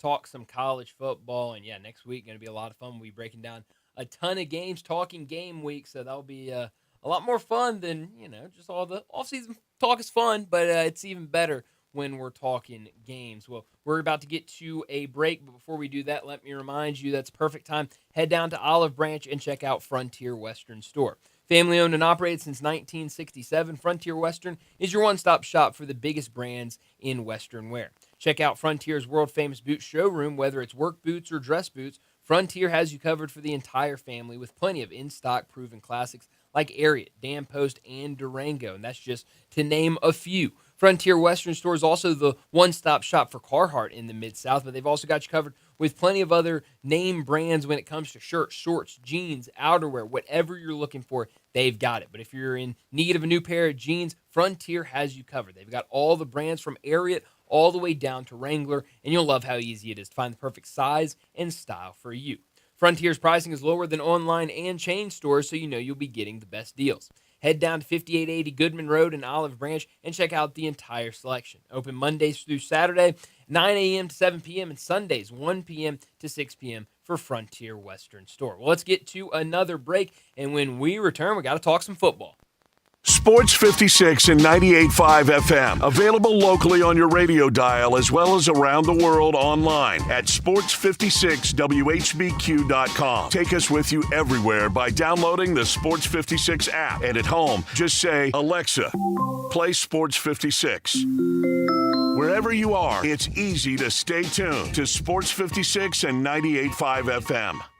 I think a lot about golf, and when I think golf, I think Miramichi. Did you know Miramichi Golf Course offers membership? It's a great way to play more golf for less out of pocket. Their memberships run for $300 a month plus tax, and that includes unlimited rounds and range balls, no extra card fees, priority tee time booking, and discounts in the pro shop. Oh, by the way, there's no initiation fee. Miramichi green fees, they'll allow you to choose the right rate at the right time on the right day for your needs. If morning tee times are more important, you can book up to 14 days ahead of time to reserve your spot. If rate is more important to you, there are discounted evening rates available that you can choose from. Miramichi is now open on Mondays, and you'll find the lowest rate is on Thursday. Sometimes you just need to escape the hustle and bustle of life. Miramichi Golf Course provides just the right place to solve that need. The name Miramichi means place of happy retreat. When you need a quiet, peaceful round of golf, please make your way to Miramichi.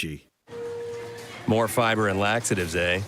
Who are you? I'm future you. Future me? Constipation with belly pain still coming back? Our doctor figured it out. It's irritable bowel syndrome with constipation, or IBS-C, and Linzess could help you get ahead of it. Linzess linaclotide is a prescription medicine that treats IBS-C in adults. It's not a laxative. It's a once-daily pill that helps you get ahead of your symptoms. It's proven to help you have more frequent and complete bowel movements and helps relieve overall abdominal symptoms, belly pain, discomfort, and bloating. These symptoms were studied in combination, not individually. Do not give Linzess to children less than 2. It may harm them. Do not take Linzess if you have a bowel blockage. Get immediate help if you develop unusual or severe stomach pain, especially with bloody or black stools. The most common side effect is diarrhea, sometimes severe. If it's severe, stop taking Linzess and call your doctor right away. Other side effects include gas, stomach area pain, and swelling. Talk to your doctor and say yes to Linzess.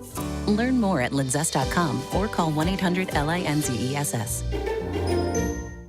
Mercedes-Benz Van Center Memphis has serious vans for serious work. At 4430 American Way, they are the Mid-South source for cargo, passenger, crew vans, and custom chassis. Need one or a full fleet? New or used, they've got it with fleet solutions and custom upfits. Certified techs keep you moving with fast maintenance, repairs, and a large parts inventory. Mercedes-Benz Van Center is your Sprinter Van headquarters, 901-237-9302 or sprintervans.com. Mercedes-Benz Van Center Memphis, part of the Tag Truck Center family, driven to keep you on the road.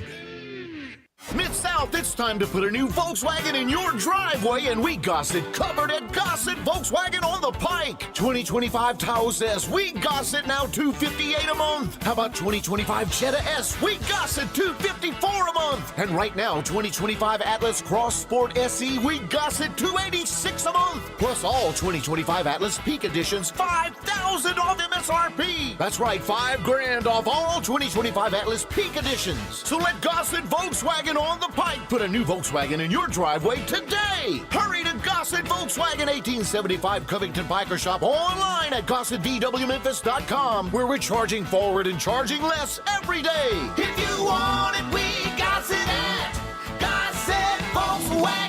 Taos SMO 58602, MSRP 27011, Jetta SMO 85183, MSRP 24150, Cross CSC 228 MSRP 39206. Includes all rebates and incentives. Must finance through Volkswagen Credit. Excludes tax title and license with approved credit. Dealer stock only. See dealer for complete details. Offer valid through 8/31/25. This traffic report brought to you by Salt Sports Bar and Bistro, 3101 South Mendenhall Road, where great food meets the big game. Sports 56 traffic. Good afternoon. We had a wreck earlier. Had traffic a little bit slower than normal. Bill Morris Parkway, right there as you come past Hickory Hill. It's just heavy in that area right now anyway on Bill Morris 385 as you head on out towards Collierville. Watch it also increase certain sections of Midtown, I-40, especially over here at Chelsea. If you'd like to have a much greener lawn between now and fall, be sure to call Brandon Holly at Lawn Solutions here in Memphis, 867-5626. I'm Commander Chuck with your on-time traffic.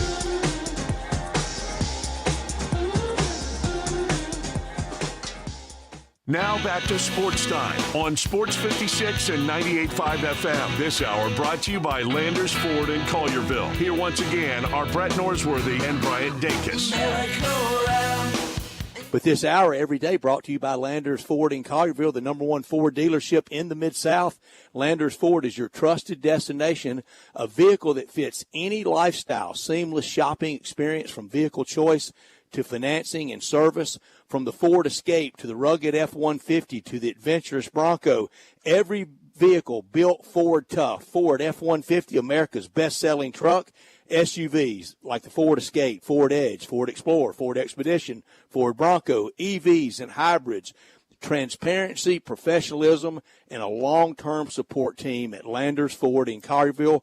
Oil changes, tires rotated. Go online and schedule when it suits you the best. It'll be done quickly to meet your schedule. At Landers Ford, very active in the community. They're in Collierville at 2082 West Poplar Ave.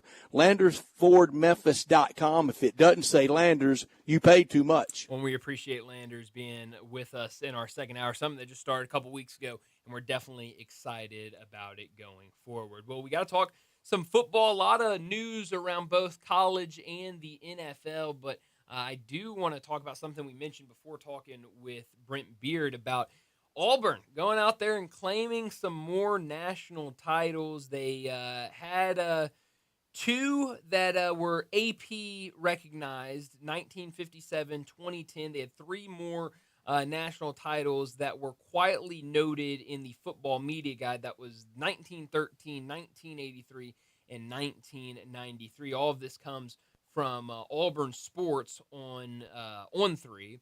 And now they are going to recognize four more national championships, 1910, 1914, 1958, and the most recent, 2004. That means now Auburn claims 9 national titles. So, and they're also, I should say this, they're also updating their conference title count to 15, reclaiming 3 titles from the Southern Intercollegiate Athletic Association era, and new signage for updated national and conference titles will start going up inside and around the stadium on Tuesday, which I believe is meaning today. So not only are they going to recognize these, a couple of them have been recognized. They just have not been they've just been in the media guide. Now you'll see them when you go to an Auburn football game. You will see all of those national titles that they've won. This is so weird to me. I love it. The 2004 national champion was USC. That's right. But they said so. This was in there. This was in the story. But I know the understanding was that USC beat Oklahoma in the Orange Bowl. So this is what Auburn Sports On 3 says. The 2004 team went 13-0, won the SEC title and the Sugar Bowl because of a flawed FBS because of a flawed BCS system. Auburn was left out of the national title game in place of USC and Oklahoma. USC was stripped of their title in 2011, leaving no official BCS champion. Auburn beat 4 top 10 opponents and 5 ranked opponents overall. Oklahoma beat 1 top 10 opponent and 3 ranked opponents in total. USC beat 2 top 10 opponents and 3 ranked opponents, although the OU win was later vacated. So when is USC claiming 2017 as a national championship? That's a great question. No, UCF. UCF, yeah. They already, but this is different though, Landon. They're the only team that went undefeated that year and capped it off by beating Auburn. It's true. It's true. It's funny how all of this ties together now. That connected as it was coming out of my mouth. I didn't put those connections together, but you're exactly right. Yeah. Look, at the end of the day, who cares? Who cares? I don't know. But it is hilarious, and I think more teams should be going back to 1911 and 1910. You're going to start getting all these teams who claim, well, we went undefeated that year. That's our national championship. It's phenomenal. And I guess I didn't save it. I thought I did, and now I can't seem to find it. But somebody went through and listed who the actual national champion that year was and the years that they're claiming them, and all of them. It was a couple undefeated teams. I have the list pulled up of the previous national championship winners. Please. Do you have it all the way back to 1910? 1910. Harvard. What was the record? I just have the winner. See, that's the thing. See, this had the winner and the record. Oh, sorry. They were Harvard, undefeated, I think. Pittsburgh. I guess they both won it that year. Well, that's the thing is you go all the way back then. Well, so it's just you're going to who names them. Yeah, well, you go back to the very first one in 1869, and they were saying that was Princeton and Rutgers, who I believe won games at their own home fields, and so they just called it. Okay. They were both champions. I love that. Well, that's what's going to happen in the Pac-12 this year. Oregon State and Washington State are going to both play, and they're going to split, and they're both going to claim champions of the Pac-12. Who's going to claim 1871? Right now, there's none selected. It's wide open. Wow. Somebody's got to any team can jump out and say, crazy. That was our year. It's nuts. But, yeah, the Princeton story, won a lot of them back in the 1800s. Yeah, well, I saw someone posted the most claimed national champions, and I think Princeton is the leader for claimed national champions. They have they used to be a powerhouse, allegedly, I guess. They have 10, 11, 12. Yeah. It's a good list. 13. Good for them. Wow. So their most recent win was in 1911. Love it.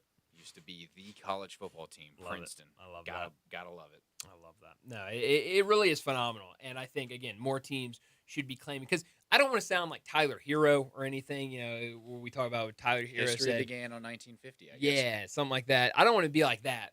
But honestly, football did not exist in 1910. Clearly it did. It did not. What were we, 2 years into the forward games, pass? Harvard and Pittsburgh were the cream de la crop. Yeah. Oh, man. That just screams. Ryan Fitzpatrick came out of Harvard, and he was the greatest backup quarterback in the history of the NFL. That's a great point. What a title, huh?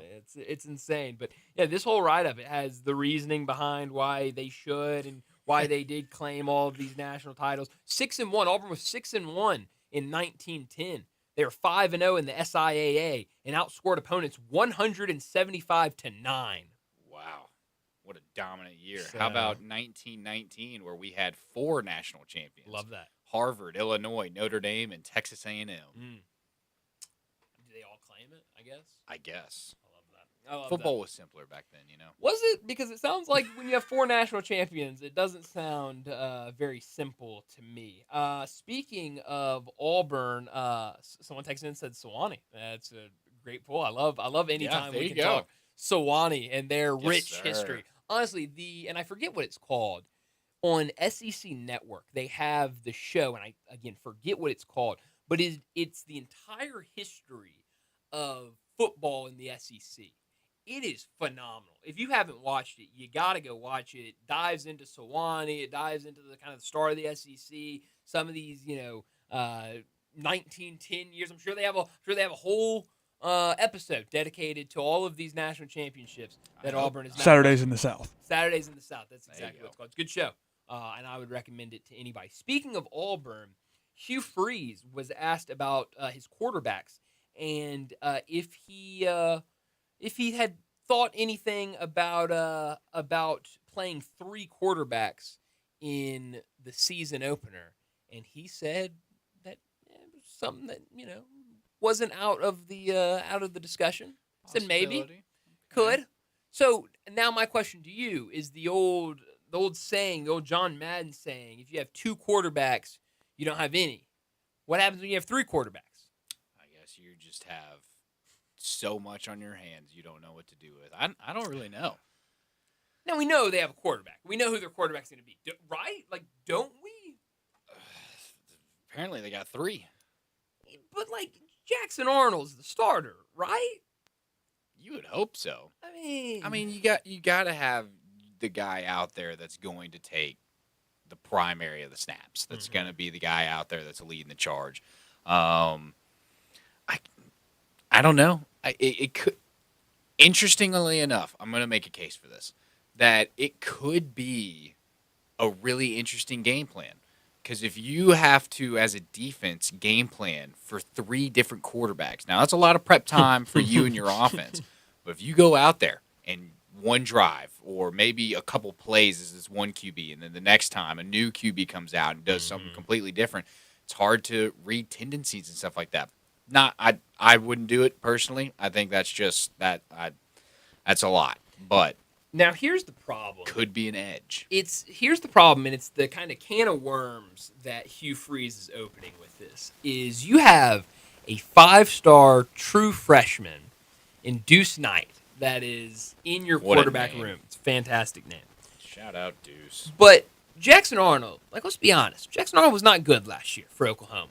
And now people are telling me that, he's going to be a lot better at Auburn and, it's going to be different. And Same can be said about John Mateer coming Sure. from Washington State to Oklahoma. The Now gambler. everybody thinks Oklahoma's going to be top dogs. I mean, I'm not bought in. I have him, or I don't know if I still have him in my Touchable playoff. I think I might have left him out. Did you? I don't remember. I don't remember. I know they were either. on the chopping block. I remember you talked about how you might have had them. Has anybody started the nickname the Gambler for John Mateer? I think we just did. That's what I'm saying. Like, are we getting this off the ground floor? I think it's a phenomenal nickname, and I think it fits perfectly. I mean, he's supposedly gambling on games as a freshman. He's a gambler, Gambler. Get him out there. He starts winning games. Speaking of video games, isn't that like an attribute you can have for an X Factor? I think it is. It is, yes. Madden? Aaron Rodgers has it every year. Yes, that's right. I think that's where I got it from. Aaron Rodgers, the Gambler. How about it, huh? Also, this is either amazing gamesmanship from Hugh Freeze or he might be gone by Game 6. Yeah, that's a good point. Well, that's what I'm saying.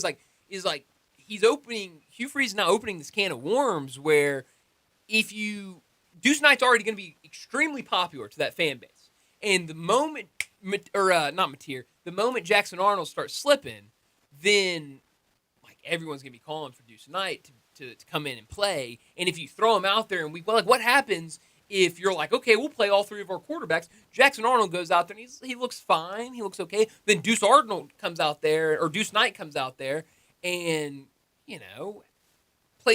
doesn't even play great, just plays well. Everybody's going to want him to be the starting quarterback. And I don't know if that's... Dude, I'm going with Deuce Knight. Oh, we're changing our minds now. We're going Deuce Knight as the starter. Well, I'm reading that he was a former wide receiver at Indiana. I thought he was a true freshman. He's not a true freshman? I'm guessing this is what he played in... like in high school? I thought he was is he not a true freshman? I think he's a true freshman. Yeah. But are Auburn fans on Deuce Knight's side? He had that little beef thing with Cam Newton. I have no idea. Wait, I didn't know about He it. he tried to have take number 2. That's why they're retiring it this year. Mhm. Like, Deuce. Yeah, and Cam Newton came on his podcast and was like, "No, you're not taking number 2. I work for this." Interesting. I think something happened with the little description on what because it says Deuce Knight, Auburn quarterback, and then right under for 24/7 Sports says former wide receiver at Indiana, caught 158 passes for 2,231 yards and 14 TDs in 31 games. Yeah, I think there might be another Deuce Knight. I think there is because I don't think then that's he the same went on. Deuce Knight. Then he went on to sign with the Dallas Cowboys as an definitely not the same undrafted Deuce free Knight. agent, and then the Kansas City Chiefs in 2022.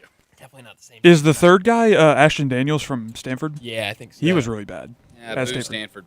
He's a fun guy, fun player. But Hugh Send, Freeze hey, is send, not it good. send it back to Stanford before Saturday. Yeah, you know? well, they I guess they got a quarterback. Someone texted in and said, "Did you know John Mateer, the gambler?" They didn't say that. I just added the gambler. But I want people to know that that's his new nickname. Did you know the gambler hasn't played a defense better than Washington last year, ranked number 55 in the country?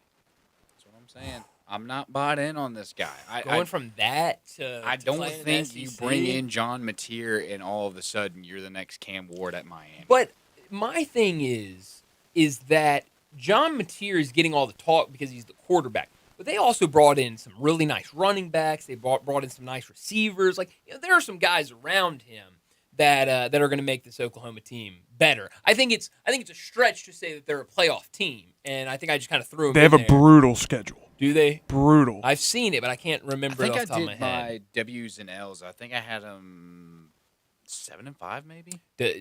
Are we making a coaching change if they get 7-5? Yes.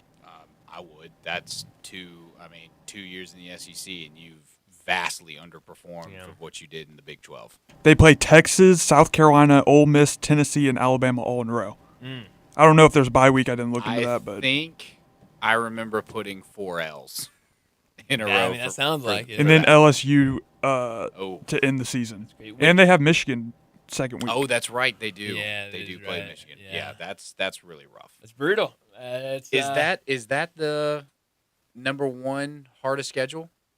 Because we know could be. Looked very similar to. I know Florida's Florida. Number 2. Yeah, Oklahoma might be number 1. Yeah. So Oklahoma might be number 1. That's a really tough schedule. So hopefully, for their sake, hopefully the gambler lives up to all of the hype and expectation. Texted in and said, "Can't wait for Mr. Mateer to come to Neyland." I mean, the way that Tennessee defense is looking, it might be a rough time for the gambler. Right. Ranking the 10 most toughest schedules for the 2025 season. I think. Is that just the SEC or is that? No. It's because I think number 10 is Wisconsin. They do have a bye week between going to Tennessee and then going to Alabama.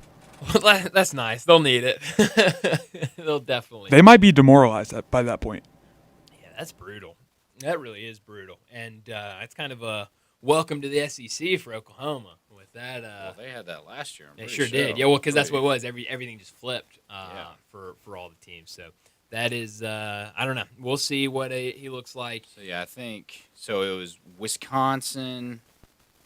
Oh wow, this is not right. Don't trust USA Today. Okay, they're wrong because they said number 17 is Florida. Huh? Yeah. No, I don't. Is that like? Oh wait, are they just going through? I don't understand what they're doing here. Someone texted in and said Tyler Bray was called the Gambler when he was at Tennessee. There you go. Is Tyler Bray open to sharing the nickname?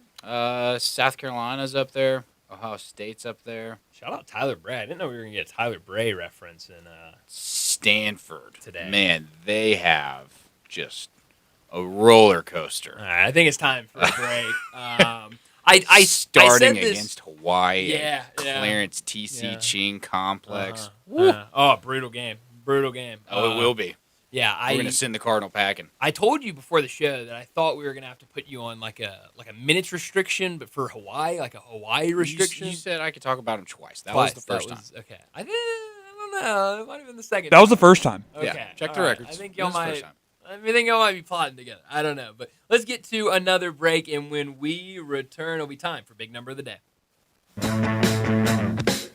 Join the voice of the Tigers, Dave Woloshin, for Wolo and Friends. Weekday mornings from 10 to 11 here on Sports 56 and 98.5 FM.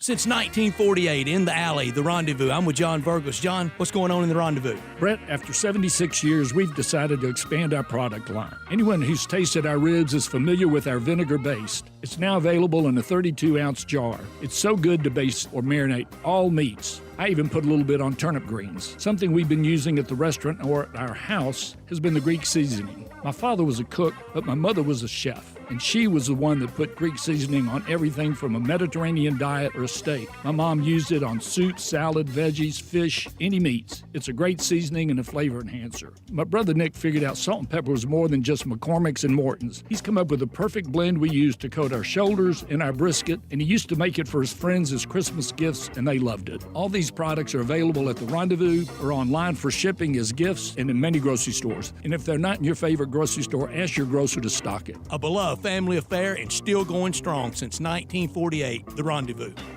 Drive like a pro and support a great cause during the sales drive at Landers Ford in Collierville, Landers Ford South in South Haven, and Landers Ford North in Covington. We've provided over 100 new Fords to be driven by the pros at the FedEx St. Jude Championship. Now they're all being sold with demo prices. A portion of the proceeds go directly to the St. Jude's Children's Research Hospital. This is a once-a-year opportunity to trade up to a 2025 Ford Expedition or Explorer. Demo priced below market value. That's right. Demo price 2025 Fords below market value. Visit LandersMemphis.com or come see us at Landers Ford in Collierville, Landers Ford South in South Haven, or Landers Ford North in Covington. With our Landers Easy Pass, you can get top dollar for your trade-in to help you save even more. Don't miss your chance. Reserve your demo price 2025 Ford driven by a pro at the FedEx St. Jude Championship before they're sold. Remember, if it doesn't say Landers, you paid too much. Hello, is Tina there? Who's this? Yeah, this is Vince from the hit reality show Wives Don't Tell. Tina applied for our show to confess that her husband won't go to the doctor to get his erectile dysfunction checked. She said she's ready for a guy that can bring the heat. All right, what the hell is going on? You know you're talking to her husband right now? Tina! Well, she wrote the application that her man's performance is questionable. She's basically married to a coffee table. She also said, we live within driving distance to Memphis Men's Clinic, but he's scared to get a blood test. Oh my, she is done. She is so done. Got you, Mike. His nephew Tommy ain't no reality show. It's a prank. Memphis Men's Clinic is the real deal, fellas. Local experts. Test results in minutes. Call 901-390-4151 or hit MemphisMen'sClinic.com before your lady books a new co-star. Memphis Men's Clinic. Making it happen. Rick's Powder Coating for a beautiful finish every time. Rick's Powder Coating specializes in automotive, ornamental, residential, and industrial coating. With 2 conveyor lines and the largest batch ovens in the Mid-South, Rick's can accommodate all of your powder coating needs. Locally owned and operated since 2002, Rick's Powder Coating will customize a beautiful finish just for you. Drop by or call to see how Rick's Powder Coating can bring color to your life. 901-367-2771 or rickspowdercoating.com. Now back to Sports Time on Sports 56 and 98.5 FM. This hour brought to you by Landers Ford in Collierville. Here once again are Brett Norsworthy and Bryant Dacus.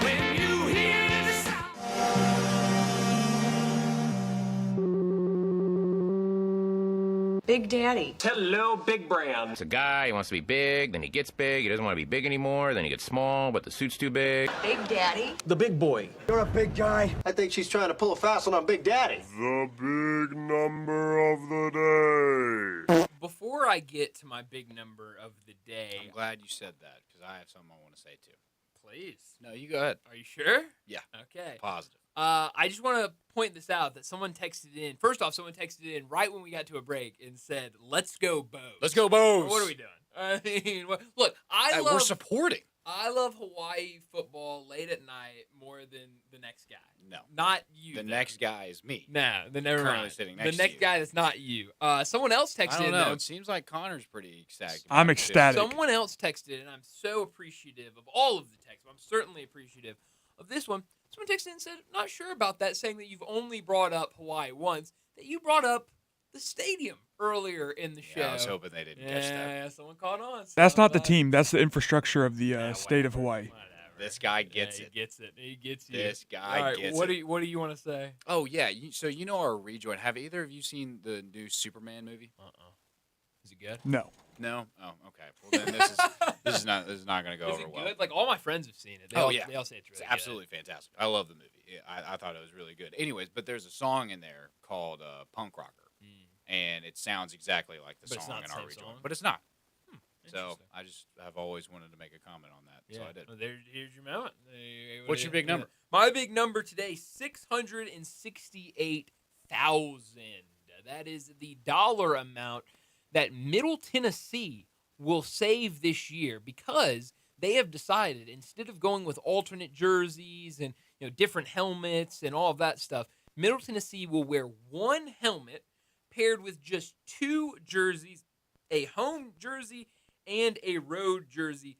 This will save the football program $668,000 for this season. They are using this as an alternate to get more money into the program that they can then use for NIL and paying players and all of this other stuff.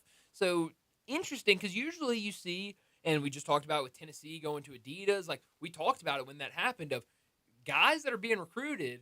Like, it's not the biggest thing. It's not the only thing they're looking at. It's an addition. But they like looking, look good, feel good, feel good, play good, whatever the saying is. All the good. And so the guys care about, the jerseys. They care about the helmets. And so Middle Tennessee is saying, we're going to go a different route. We're going to say we can maybe pay you some money, but we're just going to wear one standard helmet, a home jersey, a road jersey. So it's definitely interesting. I'm curious if more teams kind of at that Middle Tennessee level start kind of going in that direction and trying to find other ways to maybe save a couple bucks. It is interesting. I feel like we're in a time where we're in the most creative portion of college football as far as uniforms and stuff go, and also the most simplistic. There's like a lot of teams out there that have really, really made it simple. All right, this is going to be my second time talking about Hawaii. We used to have your third time. Okay, whatever. third is second. All right. Okay. Aloha Stadium can be used for many different things, like concerts and stuff. Right. Hawaii used to have black, green, and white. They used to have the three alternates. Now Hawaii is only a black and white team. So stuff like that. I know I've talked about Maryland Terrapins before. They used to have the Maryland flag as an alternate, like the Pride. Now they just have, I think it's the black, yellow, and red jerseys with red helmet that say Terps on it and stuff like that. So it's interesting. It's the most creative and yet at the same time very it really simplistic. is. So that's kind of where we're at right now. My big number is 21.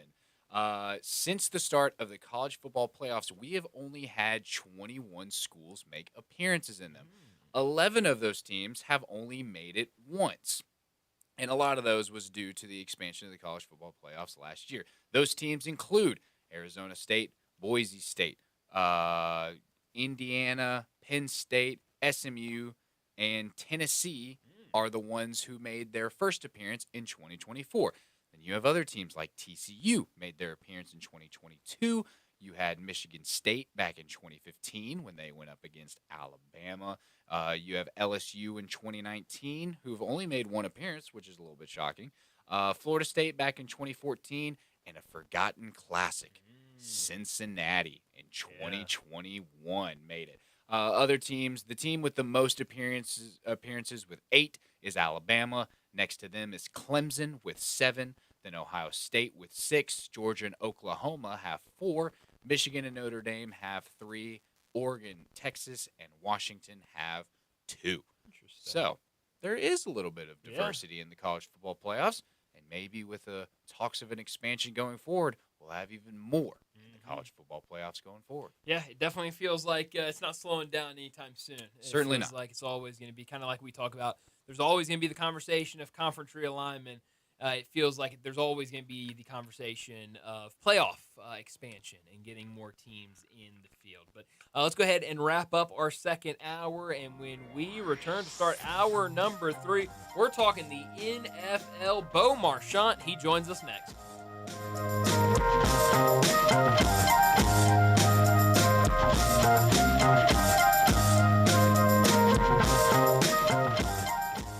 What happens to former real estate agents when they want to sell their homes? This is Sheldon Rosengarten, actually Shell Dunn, with Mark Spensdorf Realtors. I am so proud and feel so honored when former real estate agents contact me when they want to sell their homes. They know that I've been in the business for quite a while, have a great deal of experience, and know that I am good at marketing, not merely putting a sign in the yard and hoping it sells. Over the years, I have developed a highly successful strategic marketing program that can mean the difference in what you make and when.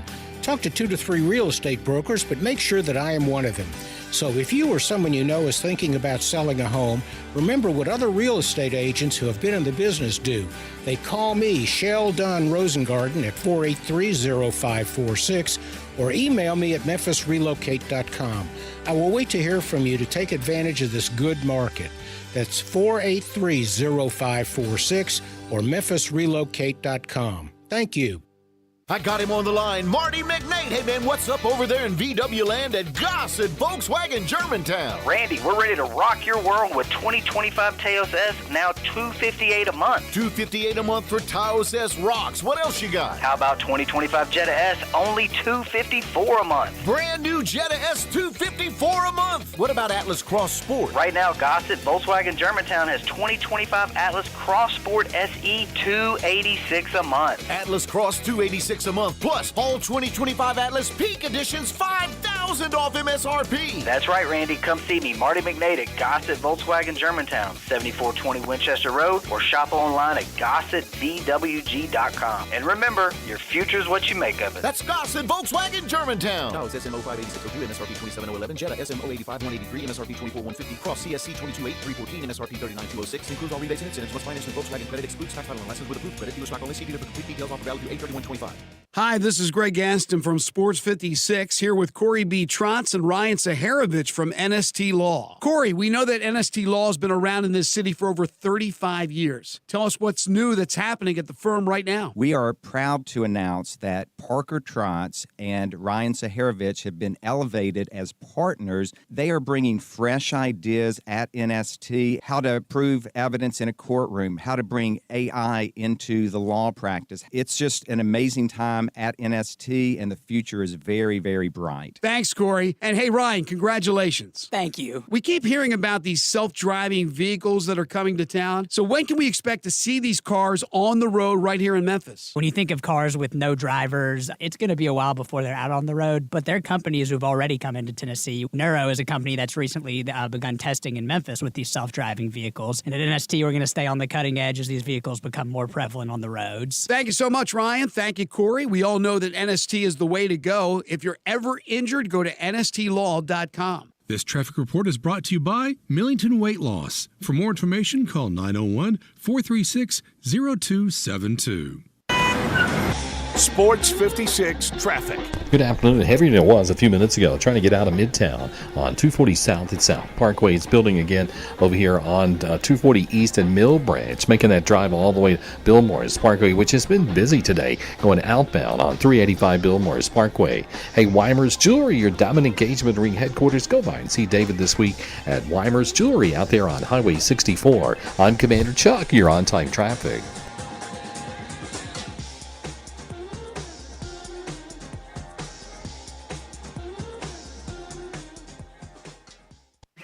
Memphis's original sports station. We are Sports 56, WHBQ Memphis and W253DF Memphis.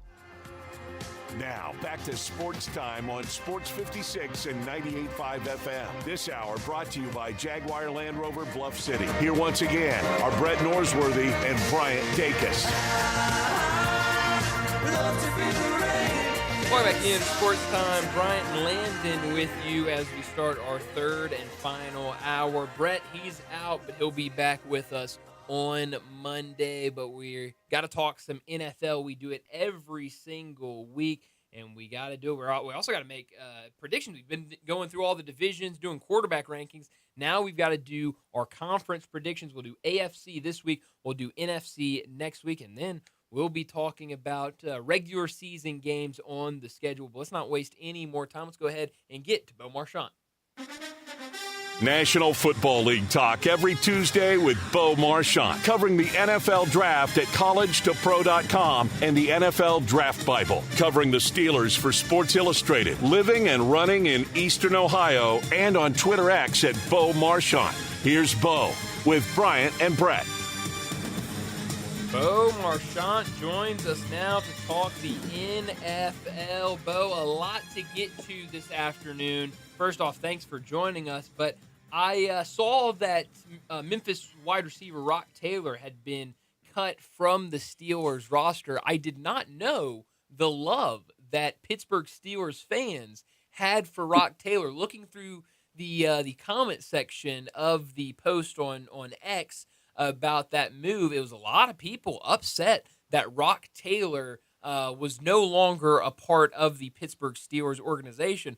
What's the love? I mean, I know we have a lot of love for him here in Memphis, but man, how did he get Steeler Nation to love him so fast?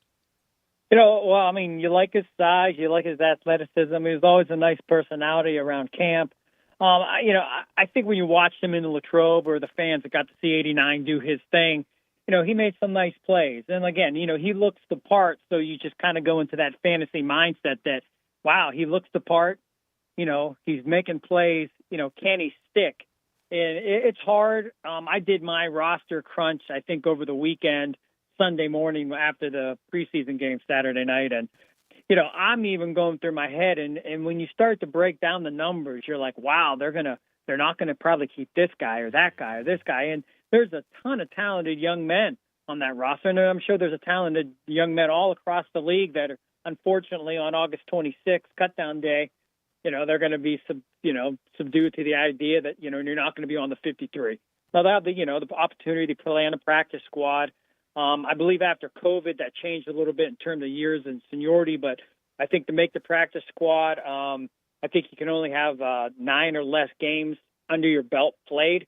So it's kind of reserved for rookies and guys with a lot of, experience game-wise. You could be on a practice spot forever, but it doesn't mean, you got game experience. But hopefully Rock gets picked up, and this is the journey. I wrote the piece.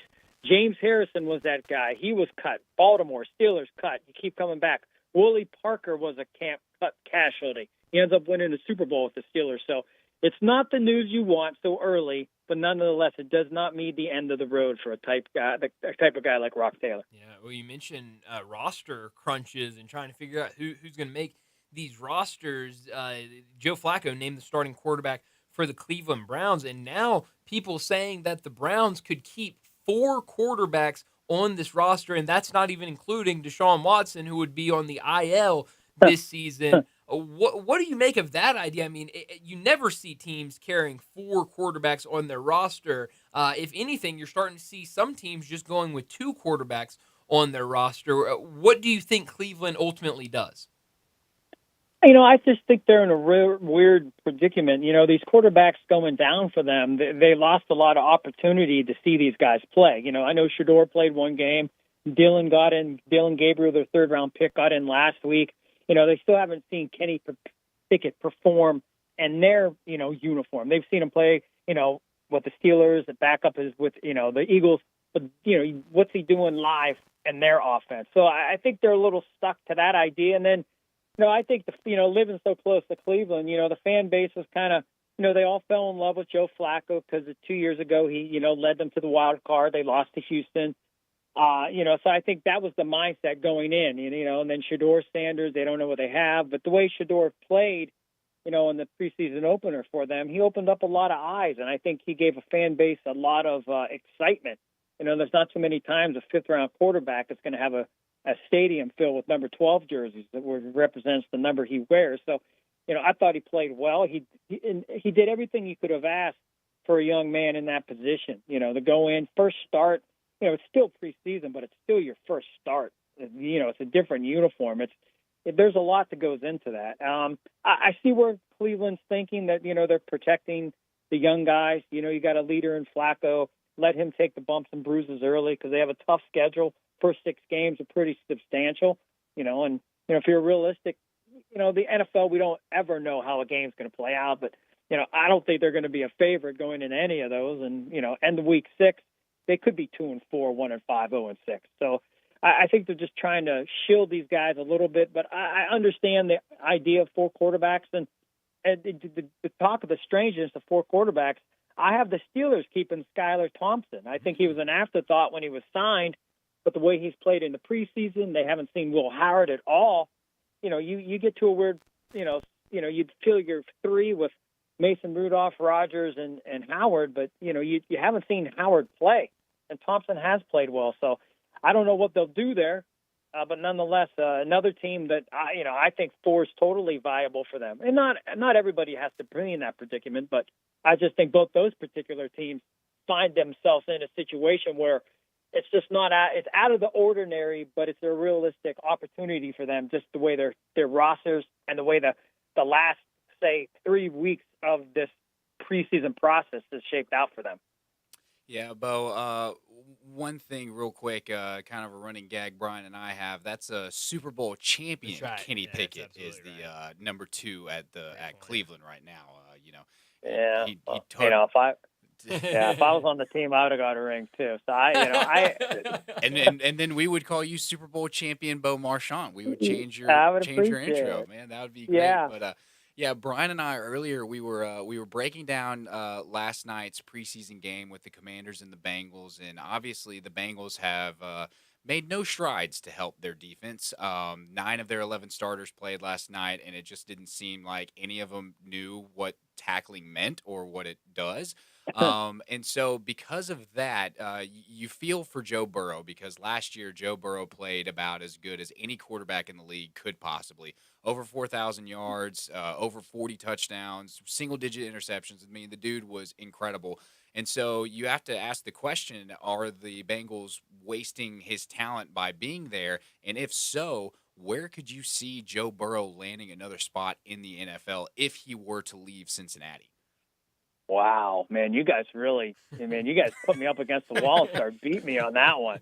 Man, I was not prepared to answer anything along those type of lines. So if Joe Burrow said, I've had enough, I got to get my out of Cincinnati. Whew. I know, the market's kind of small right now. I mean, I'm trying the New York Jets. I'm trying to think. How about the Jacksonville Jaguars? How much do they believe in Trevor Lawrence? Maybe they flip and trade some picks. I mean, you bring Joe Burrow. I mean, you think of Travis Hunter and Brian Thomas. I mean, Brian Thomas is a hammer already in year 2, and Travis Hunter looks pretty darn good. So, I think that might sink the teeth into Joe Burrow. Another AFC team.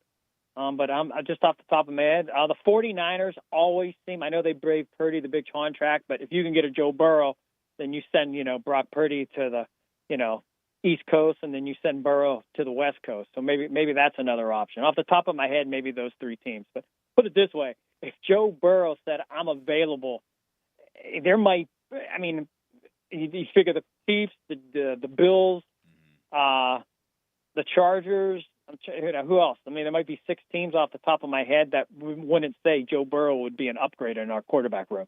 Yeah, I mean, there would be plenty of teams lining up to go out and go out and get Joe Burrow. But let's talk about other guys on that Bengals team that could be closer to being moved. Trey Hendrickson, we're still waiting on resolution there. The Bengals are open to trading him, but last night ESPN's Laura Rutledge reported that Hendrickson said that the 2 sides are in close agreement on the total average annual salary and the length of the deal. We know defense is the biggest thing with this Bengals team, and even last night, seeing the starters out there early in the game, both teams' offenses early last night looked really good. But what do you make of this situation in Cincinnati, and what do you think ultimately happens with Trey Hendrickson?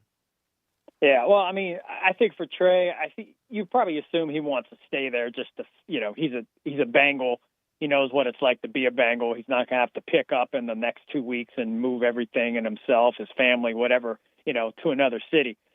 Listen, 57 sacks in the last 4 seasons, 17.5 sacks back-to-back seasons, 8 and then a 14. I mean, you're talking about the hammer on that defensive side. He is the icon on the defensive side of that team. He got Super Bowl aspirations, and you kind of hold him hostage on the contract. You got to pay some of these guys. Some of these guys are worth their weight in gold, and I just think it's a distraction. It's an ugly look. We know the Browns family has always been kind of rumored to be cheap or kind of too hardcore with their players. They always seem like a team that, just always has to push back on being too, giving to their team. And, I always stick to the Carl Pickens thing. At the point Carl Pickens was a receiver, he was one of the best in the league. He was definitely the best offensive guy on the team. And, they went through the same thing. Now, he eventually signed, and that was – but I don't know why these obstacles have to be put in place. So, I hope he signs, but if not, there's going to be a team. And I know he's not the youngest guy out there, but nonetheless, he's productive, and he means something to your team. And put it this way, if Trey Hendrickson isn't on that team, they're not – I mean, listen, I know we're about to do our rankings, so I'll give you a little heads up. I don't have the Bengals making the playoffs, and I especially don't have the Bengals making the playoffs without their best defender when they're lousy on defense to begin with. I mean, it's after what we saw last year. I mean, it is hard to think that that this team's going to make a jump. I mean, what was the stat you had earlier, Landon, where it was like how many times that? Oh yeah, last year the Bengals, I believe, were 3-3 in games where they scored 30 or more points. It's crazy. That's against insane. opponents. I mean, what team in the NFL should be losing when you put up 30 points? But that's what the Bengals were. Well, last and then year. I said the Titans scored 30, I think, twice, and we won both of those games. Those were 2 of our 3 wins.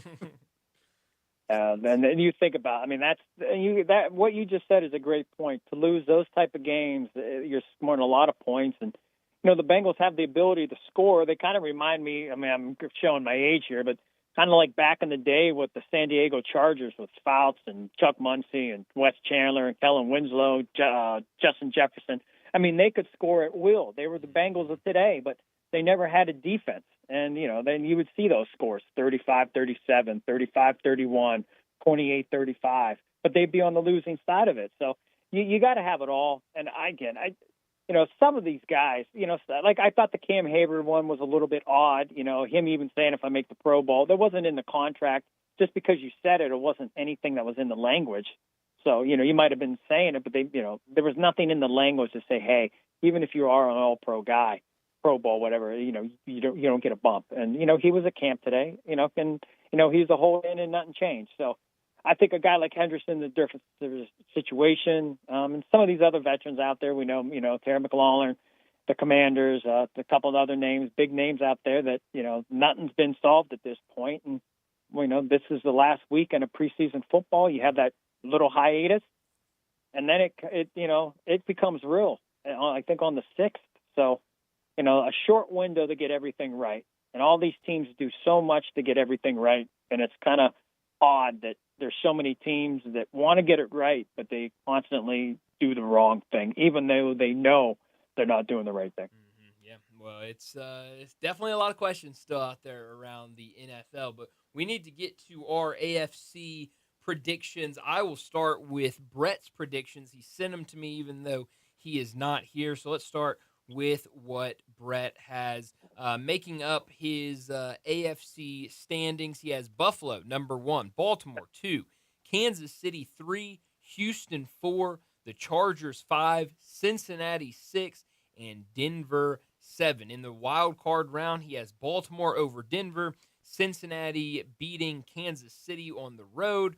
Then he has the Chargers beating Houston on the road as well. In the divisional round, he has Buffalo over Cincinnati and Baltimore over the Chargers, which would be fun. That'd be the Harbaugh Bowl in the divisional round. And then his AFC conference championship game, he has Buffalo beating Baltimore. So he has Buffalo making it to the Super Bowl. Bo, your AFC predictions? All right. I have Houston as the number 1. I just like their strength of schedule, and I think they play in a lousy division. I have the Ravens number 2. I have the Bills number 3. I I have the Chargers number 4. I have the Broncos number 5. I have the Chiefs number 6, and I have the New England Patriots 7. I have obviously Houston gets the bye, and then I have the Ravens beating the Patriots. I have the Bills beating the Chiefs, and that means the Chargers. I have the Chargers losing to the Broncos. And then the next round, I have the Texans taking on the Broncos. I have the Broncos winning. And then I have a rematch of last year with the Ravens and Bills. This time I have the Ravens beating the Broncos and being the representative of the AFC. That would be fun if the Ravens could get through and make it to the Super Bowl. Landon, yours? Yeah, so I went number 1 being the Bills. I went number 2 being the Ravens. Number 3 being the Chiefs. 4 Texans. My wild card teams are the Broncos, Chargers, and I believe the Steelers will make it in. They'll have their winning record, and I'm not doing this because I love you, Bo, but I think the Steelers are definitely going to make at least an appearance in the playoffs, which will leave us with number 2, the Ravens taking on number 7, the Steelers. I have the Ravens winning that game. The number 3, Chiefs taking on the number 6, Chargers. I have the Chiefs moving on from there, which leaves number 4, Texans playing the number 5, Broncos. I have the Broncos advancing from there. So then you have the Bills taking on the Broncos. I have the Bills winning that. Then you have the Ravens and the Chiefs playing. I have the Ravens winning that. And then going on, you have Bills versus Ravens and AFC champs going to the Super Bowl, the Buffalo Bills. Okay, so wow. 2 Buffalo Bills and a Ravens so far for the Super Bowl. My AFC predictions 1 through 7 for the seeding. I have the Bills as the number 1 seed, the Chiefs 2, Ravens 3, Texans 4. I have the Steelers as the 5 seed, Broncos 6, and the Chargers 7. So my wild card looks like the Steelers beating the Texans on the road, the Ravens beating the Broncos at home, and the Chiefs beating the Chargers at home. And then in the divisional round, the Bills beating the Steelers and the Ravens beating the Chiefs on the road, setting up a conference championship of the Ravens and the Bills. And we will have a majority Bills in the Super Bowl. So 3 Bills, 1 Ravens. But I think we're all pretty similar on the teams that are going to be around at the end in the AFC. Bo, remind me who you had the Ravens beating in your conference championship game. I had the Ravens beating the Broncos. Wow, that would be I have huge the Broncos. I like that. that. It kind of. I have the Texans winning. Right. I'm telling you guys, it was hard for me, and you guys got the Bills winning the Super Bowl. This is just me, trying to. I don't know if the Bills. Last year they were supposed to take a step back. That was kind of the rumor on the street. Everybody was kind of like, okay, they had their shot. But then last year they go 13-4. Josh Allen's MVP. I just don't know if they can muster that up again the way that they hammered it out. And then you lose again. Oh, it's just heartbreaking. Can they get up one more time? And then, you just think of the AFC. They're how long before they're going to lose their mind with Sean McDermott? Jim Harbaugh got Lamar Jackson. When are they going to lose their mind? It's Tomlin, winning record playoff loss. It's amazing that there's so many good teams in the AFC, but they all kind of accept. Probably Andy Reid's the only one that kind of gets a pass because of his recent success. But you look down the lines of some of those teams I mentioned. They're not; these coaches aren't on the hot seats. But man, there's a lot of strife, if you will, within that fan base that these teams got to get over the hump and get it right. Yeah, I think I've been watching too much Hard Knocks. I think I'm falling in love too much with the Bills. Watching every Tuesday night. Speaking of some decisions around the NFL, before we let you go, Bo, I want your thoughts on Daniel Jones winning the quarterback competition in Indianapolis with the Colts. It's your guy, Daniel Jones, going to be a starter again. Yeah, listen, this isn't to say Daniel Jones is an elite guy and he's going to save the team, but I never had any confidence in Anthony Richardson. I remember doing a piece back in the day of the draft, and I think he was a 54% completion rating, and people are going to be like, "Well, what was Josh Allen?"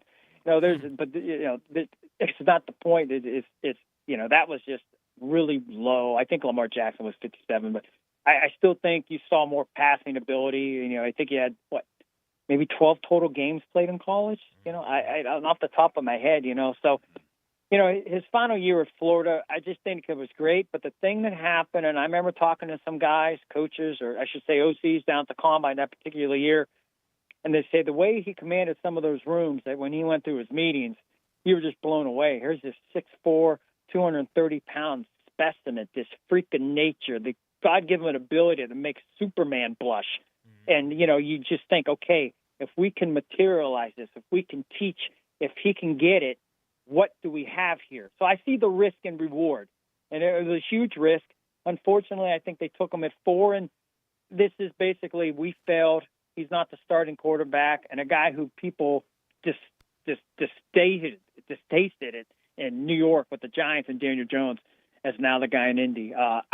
This was, guys, and listen, I don't have a crystal ball, and I'm wrong on a lot of things, but this to me was a no-brainer just because I think anybody, a Gardner Minshew, a Daniel Jones, a Joshua Dobbs even, I would have gave him the nod over Anthony Richardson. I just don't think he has it to be a quarterback in the National Football League. Yeah, I'm with you on that, and it's gonna be weird up there in Indianapolis this season with those two battling it out throughout the season, and Daniel Jones will start it. We'll see if he finishes the year. Bo, as always, thanks so much for joining us, and we'll do it again next week. Next week we'll predict the NFC and name our Super Bowl champions. Yeah, remember, no Daniel Jones. No Anthony Richardson. Riley Leonard, the Notre Dame quarterback, is going to see some time in Indianapolis this year. Ooh. Hey, I was making that prediction too. Yeah, that would be crazy if we see that. Thanks, Bo. Thank you, Bo. Yep, be safe, gentlemen. Right back at you. Bo Marchant joining us every week to talk the NFL. Always a lot of fun with Bo. And next week, like I said, we will predict the NFC. We will also make our Super Bowl predictions, but at least 3 of us have the Bills in the Super Bowl. So we are definitely heavy on the Bills. And all 3 of us, I believe, you had them beating the Ravens in the championship game. So did Brett. So did I. So I think everyone very high on those 2 teams. Obviously, Bo had the Ravens. It feels like it, right? Like it feels like they've done all this building. It's got to be the year. This is the year they get past Mahomes Mountain. And they make it. They're moving into that new stadium after this year, so it feels like this is the year to get it done. We're always talking about them year after year of this is the year they pull through. So maybe it is this season. Well, before we get to a break, let me remind you about our 5 o'clock sponsor. It's Jaguar Land Rover Bluff City.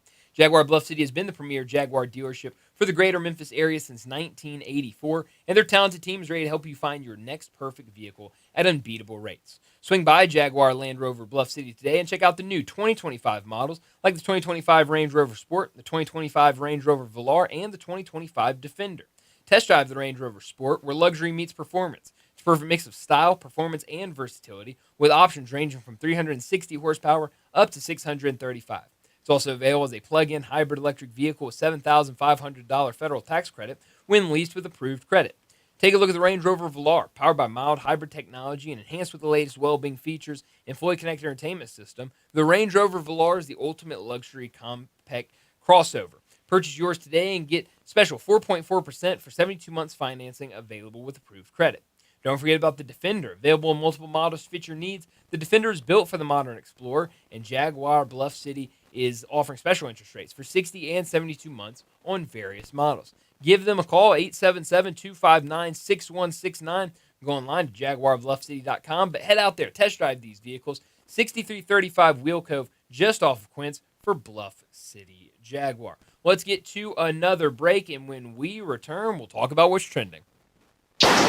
Not only can you listen to your favorite shows on Sports 56, you can also watch video of the shows live on Twitter and YouTube.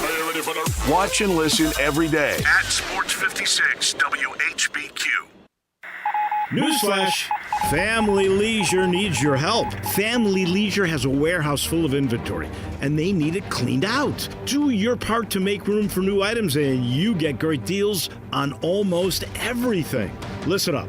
All in-stock patio furniture, it's up to 80% off. You can get a 4-piece deep seating set for under $1,000. Chaise lounges. You buy one and you're going to need another, and that other one will be one half off. All Pollywood furniture. It's now 20 to 30% off. You buy any dining table, you're going to get an umbrella absolutely free, and they're not cheap. Now, is financing available? You better believe it. Special financing is a go. To sum it all up, Family Leisure has got to clear out its warehouse inventory, which means you're going to rack up the savings. Help Family Leisure clear out the warehouse. Family Leisure, Whitten Road at I-40, where family and fun come together to clean out the warehouse. Hello, is Tina there? Who's this? Yeah, this is Vince from the hit reality show Wives Don't Tell. Tina applied for our show to confess that her husband won't go to the doctor to get his erectile dysfunction checked. She said she's ready for a guy that can bring the heat. All right, what the hell is going on? You know you're talking to her husband right now? Tina! Well, she wrote the application that her man's performance is questionable. She's basically married to a coffee table. She also said, we live within driving distance to Memphis Men's Clinic, but he's scared to get a blood test. Oh my, she is done. She is so done. Got you, Mike. His nephew Tommy ain't no reality show. It's a prank. Memphis Men's Clinic is the real deal, fellas. Local experts. Test results in minutes. Call 901-390-4151 or hit memphismensclinic.com before your lady books a new co-star. Memphis Men's Clinic. Making it happen. If wedding bells are in your future, you need an unforgettable engagement ring from a jeweler you can trust. And that's been James Gaddis Jewelers for over 60 years. With a huge selection and the best prices, James Gaddis is a master jeweler and diamondologist. Beautiful jewelry from James Gaddis is always the right choice. Choose from rings to earrings, necklaces to bracelets, and gemstones to watches. Layaway and financing available. James Gaddis Jewelers, 4900 Poplar, online at gaddisjewelers.com and Instagram at Gaddis Jewelers. Say I do at James Gaddis Jewelers. This traffic report brought to you by Salt Sports Bar and Bistro, 3101 South Mendenhall Road, where great food meets the big game. Sports 56 traffic. Still out here assisting with a couple of minor problems in the last few minutes in the area of 240 Airways as that traffic gets heavier on 240 east from Mill Branch all the way out to 385, cranking them pretty good now. Again, out towards Collierville, right on schedule. Going outbound on 385. It's busy where you would expect 40 east, especially trying to get past Chelsea there in the Midtown area. If you'd like to have a much greener and weed-free lawn the rest of the summer into the fall, call Lawn Solutions here in Memphis at 867-5626. I'm Commander Chuck with your on-time traffic.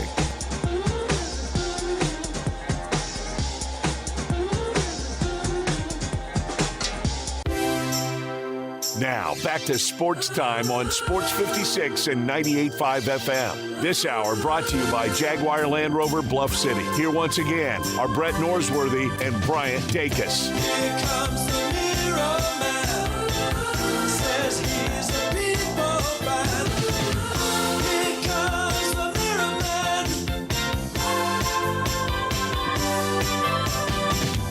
Here comes the Mirror Man. Welcome back in Sports Time. Bryant Landon with you as we got about 30 minutes left in today's show. We got to talk about what's trending and a handful of things trending this afternoon, but something that I brought up during Not Top Story of the day was this Daily Memphian story. Sam Hardiman, who does a really nice job just covering a lot of things going on in the city, he wrote a story about the city's negotiations with the Memphis Grizzlies. The quote to start his story: the city of Memphis and Memphis Grizzlies have a plan for spending $550 million on renovations to FedEx Forum and an understanding of a long-term agreement to keep the team in Memphis beyond the 2028-29 NBA season, according to public records and multiple people familiar with the matter. This comes after about a month ago, the mayor, Paul Young, said that the new lease would not get done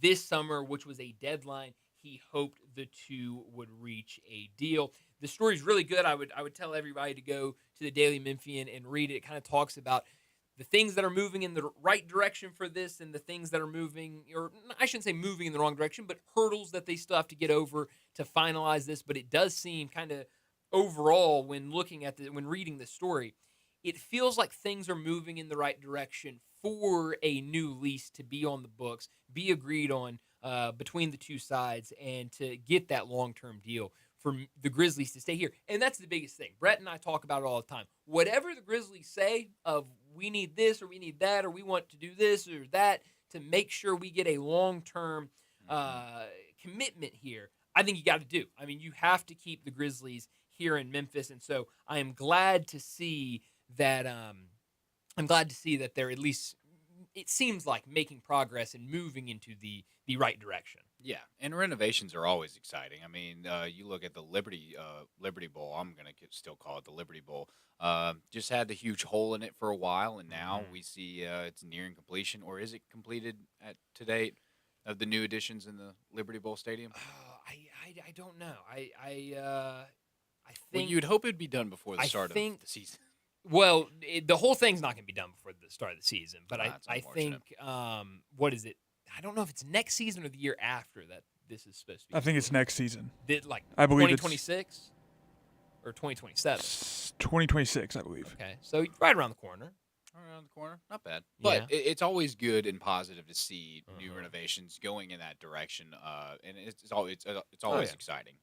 No matter who it's for. I mean, you're looking at the Titans' new stadium. I mean, that thing is going to be a powerhouse of a place to go to. So you like to see that, and hopefully that just adds on to what should be an exciting year for the Grizzlies. At least you hope it will be. And I think another thing that is was interesting in the stories. Kind of, we always talk about these spending deals and renovations, and obviously renovations cost money, and you got to have some money, and the state gave a lot of money for renovations.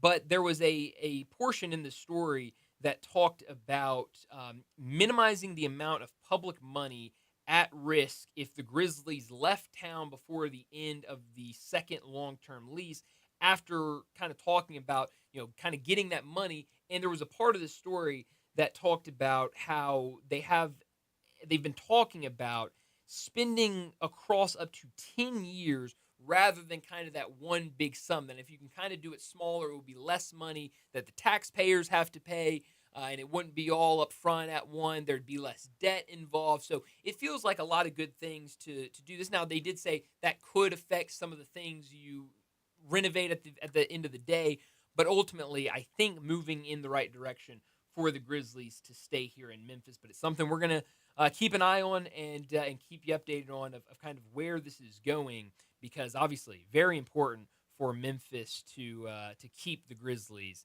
and keep them at FedEx Forum. Other news that came out today, we mentioned it earlier, the quarterbacks being named. It feels like we're kind of in the name your quarterback season of the preseason. But Notre Dame, they've named their starting quarterback. C.J. Carr will be the starting quarterback for them. This was a quarterback battle that took place at Notre Dame. It was one that, if you read different reports, you would see different things about who would be the starting quarterback for Notre Dame. But ultimately, C.J. Carr named the starter, 6'3", 210 pounds, out of Michigan. So Notre Dame with a new quarterback, and we'll see. Obviously, it feels like every year you're going to have a lot of hype with Notre Dame, but the big question is, what will they look like this season after a really good year a season ago? Can they continue that? Can they make another deep run in the playoffs, especially when you're going to be relying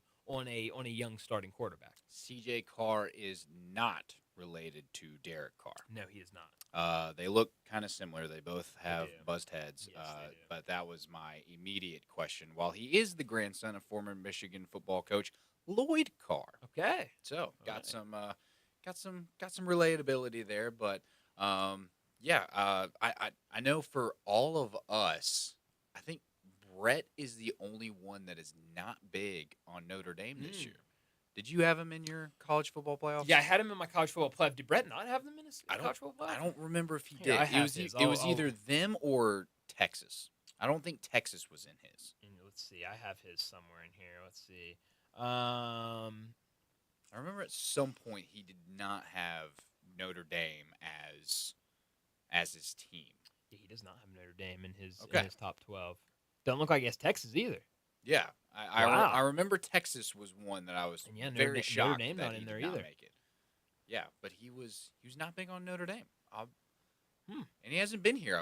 I wanted to ask him why. Well, I mean, I think when you look at it, the quarterback battle was between C.J. Carr, redshirt freshman, and Kenny Minchie, who is a redshirt sophomore. So it's two fairly young guys, two guys that are super inexperienced, and I think there are question marks that come along with that. I think it's kind of the same thing when we talk about Memphis with all the question marks, and you see so many people both here locally and nationally, kind of all over the place in terms of kind of where Memphis will finish, and will they be in the playoffs? Will they be a team that can make the conference championship, or will they be the fifth best team in the conference in terms of what kind of the odds were when we were looking at that? But I think something that you can be confident about with Notre Dame is you've got Jeremiah Love in the backfield running the ball, and so I think whoever the quarterback is, you feel pretty good when you got a running back like that. You always feel good when you can hand off to the ball to somebody who can just break tackles. What were we talking about with Ohio State yesterday? Of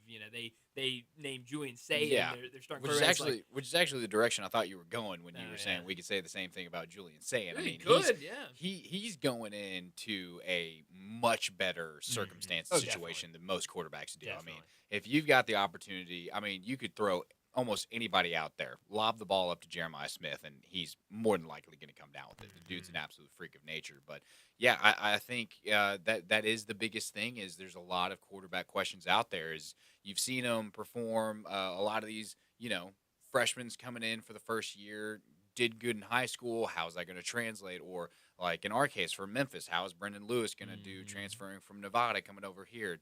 It's a not too much of a different conference, but you are in a different state. You are in a different place, different opponents, stuff like that. So how is he going to mesh? And like we've been talking about, like we talked with Jeff earlier, this is really the first time in a really long time that we've had a dual threat QB. And how is that going to impact and change the game that Memphis plays? How much is that going to benefit us?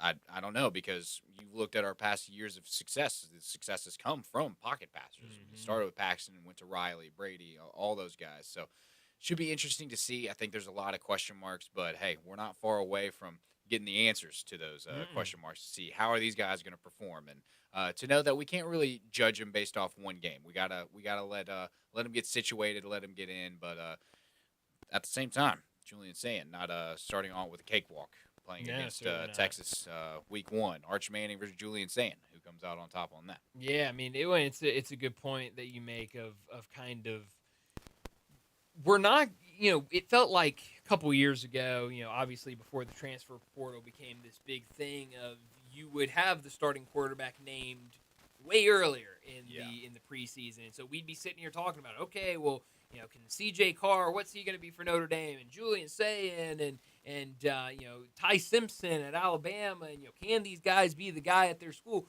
Well, now nobody wants to name their starters, and so it's almost kind of nice because you don't have to have these hypothetical conversations of what will they be or how will they play, because you're right. Here not too much longer, we're gonna see how they look and how they play in actual game action. You mentioned for Julian Sayin, a really tough matchup against Texas in his first game. For C.J. Carr, it's going to be a really tough game against Miami, on the road against Miami, his first game. It doesn't get any easier. At Miami, home against Texas A&M. You got at Arkansas later in the season, home against Boise State right after that. I mean, it is not an easy, especially early part of the schedule for Notre Dame. And so, for a lot of these young quarterbacks, it's going to be, we're going to find out really early, what kind of player they're going to be for their team. Yeah, absolutely.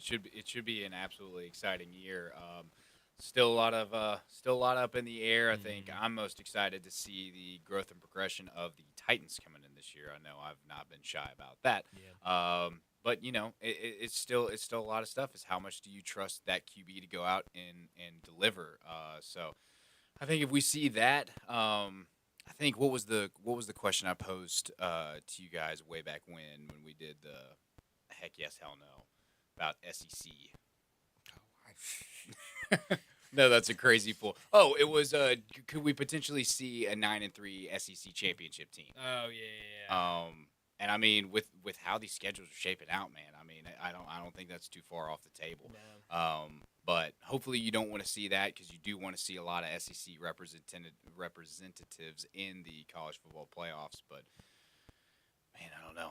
I think a lot of it is still so far up in the air. It could go either which way. I mean, doing those W's and L's for the SEC schedule is tough. No, it definitely because you is. go through it, you could see how either of these teams could go either which way. So yeah. I had a lot of surprises in there. A lot of teams that I thought were going to do well ended up being 7-5, 8-4, those kind of teams, and I don't think that's going to be enough to make it this year.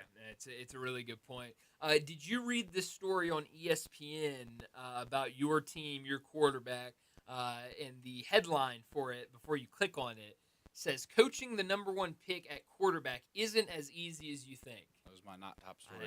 I thought that's what you were referencing, but I didn't get to read all of it, so it's not as bad as at least that makes it sound. Well, I mean, I think I took away the, all of the, I guess, not so great stuff about it all, in basically saying that there's going to be ups and downs. Oh, I mean, we got to remember that Cam Ward is a rookie, and there's going to be a lot of ups and downs. I don't think you can put the weight of the world on his shoulders just yet. That's why I think when it comes into the NFL season, a lot of these rookie QBs, the pressure is not high on them because they're fresh. They're trying to prove themselves, prove they belong. And there's not – I don't think there is a lot of expectations coming from Cam Ward and the Titans. Coming off of not one of the worst record in the NFL last year, hoping you do something better. You're coming off of your immediate successor, Will Levis, who now has had season-ending surgery. It's not harder to do much better than he did with the Titans. So I think the people who are most at risk are those people who are those proven guys, like Trevor Lawrence down in Jacksonville.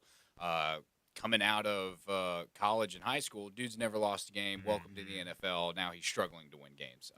Not performing to the height of what you would want him to do. You got guys like, who else would be somebody who's on a chopping block in the NFL? There's a handful of them. I mean, because we talked about it, like it was kind of that thing where it almost felt like we were kind of getting into a groove where enough early, first round quarterbacks had struggled that it was like, okay, well, don't have these high expectations on that young quarterback. And then you've got the last 2 years, you got two, highly taken quarterbacks. Jaden Daniels. Yeah, and Stroud. They come out and have great first seasons. So now we're kind of like, oh man, these guys should be great. But then when you read this article, you realize that Jaden Daniels and C.J. Stroud's were basically anomalies because these number 1 picks in Caleb Williams and Bryce Young had less than stellar rookie years and are still struggling to find their place. Granted, Caleb Williams is only going into year 2. Bryce Young's been in the league for a little bit, won his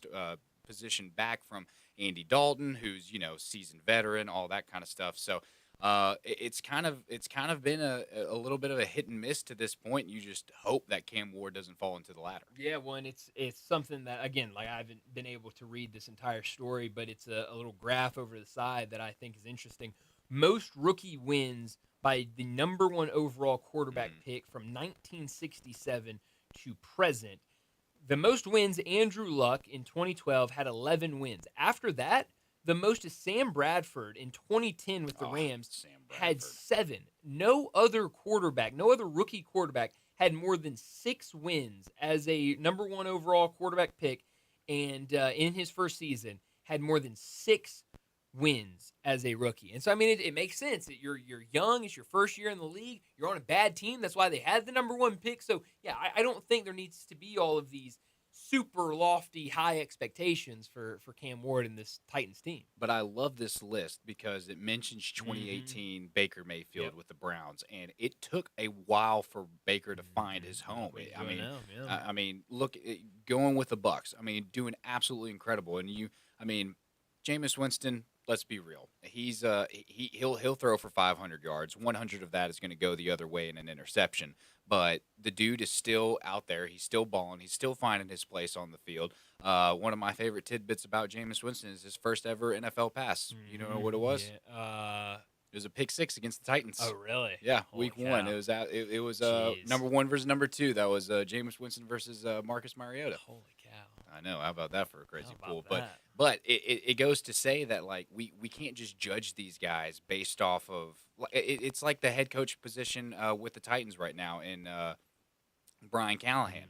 he's 1 year in, and we got to give him some time. It takes a little bit. I mean, you even look at Texas's head coach. What's his name? Stefanski? Yeah. No. Yeah, Stefanski. You look at what he started with this team with. I mean, I believe they had a losing record, and then year after year after rebuilding this team, now they're contenders in the college football playoffs year after year. So it takes a little bit of time for all these people to get adjusted. So I would say you're talking about Texas. Yeah, Sarkisian. Sarkisian. Yes. Who did I say? Stefanski. I thought That's we were the talking about. Browns, I thought we were talking. Okay, I thought we were about to talk Browns quarterbacks there. Pretty close. You can see how I messed those up. No, I mean, talking about young quarterbacks and. There you go. Fits there hand in hand, I guess. But no, it is gonna be fun though to see Cam Ward and how he how he looks this year. How I think hopefully he progresses throughout the season and kind of starts laying that foundation for the Titans. But we need to get to our final break of the day. When we return, we'll wrap up today's show with Moe's and Humdinger's Crunch Time. Add a little fun to your lunch break. Join Johnny Radio for Sports 56 Happy Hour from 11 to 1 every weekday on Sports 56 and 98.5 FM.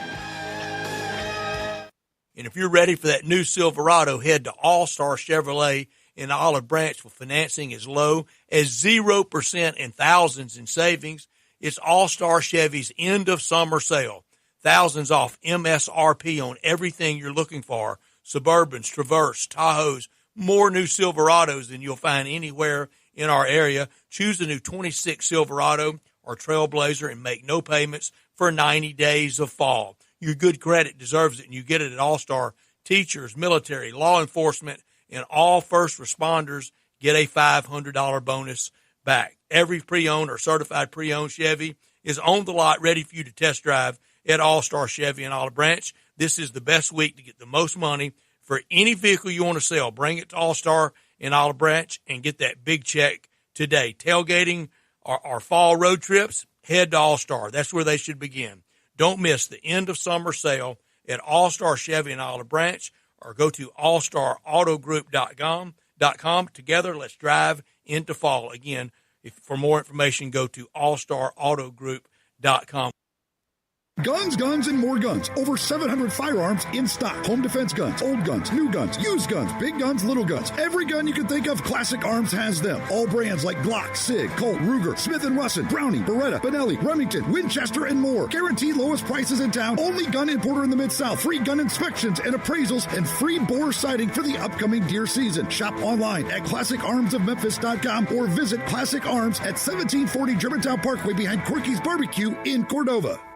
Get travel ready in your new Mitsubishi from Gossett Mitsubishi on the Pike. 2024 Mitsubishi Mirage, car and driver's best. Buy for $16,425, gets 39 MPG. 2025 Mitsubishi Outlander, we Gossett, $31,105 or $399 per month. More head and leg room, plus longer warranty and lower price than Toyota RAV4. 2025 Mitsubishi Outlander PHEV plug-in hybrid. Combined range, 420 miles, better warranty, more electric range on full charge than a Toyota RAV4. Outlander PHEV, $39,115 or sign and drive for $396 a month. Plus peace of mind with 10-year, 100,000-mile powertrain limited warranty. That's Gossett Mitsubishi, 1870 Covington Pike, online MemphisMitsubishi.com. If you want it, we got it at Gossett Motor Cars. Outlander SU 32343, MSRP 36105, PHEV SC 00816, MSRP 42615, Mirage RHO 378,839, includes all rebates and incentives. PF 895 excludes tax, title, and license. See dealer for complete details. Offer valid through end of the month with approved credit dealer stock only.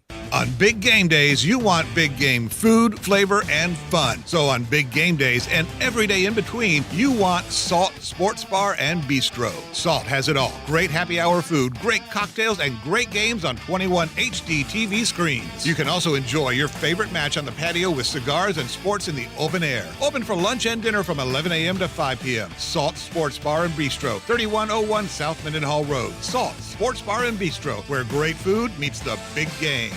To NST, it's never just another case. It's your shot at getting life back on track. Real help, real heart. 35 years and still winning. NST is the way to go. Call 683-7000 or go online at nstlaw.com.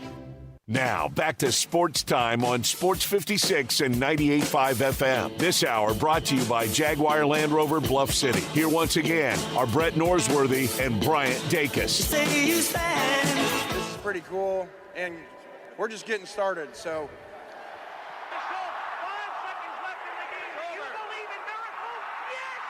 Spanning the globe. Go crazy, folks! Go crazy! This is for all the biggest crunch time. You are looking live. In your life have you seen anything like that? Goodbye!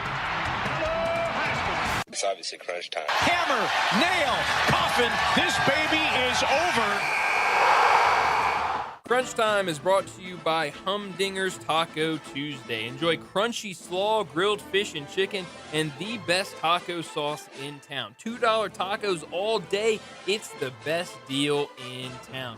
Well, Landon, what I learned today is John Wall has officially retired from basketball following an 11-year NBA career. Last team he was with was the Clippers in the 2022-23 season, but John Wall, an incredible player, a guy that, I think anytime you average for your career over 18 points per game, you are an elite talent. That's exactly what he did in his career. In 647 games, 18.7 points, 4.2 rebounds, 8.9 assists per game, shot 43% from the field, 32% from three. It was a shame that injuries got him a lot towards the end of his season, or end of his career, but a phenomenal career nonetheless for John Wall.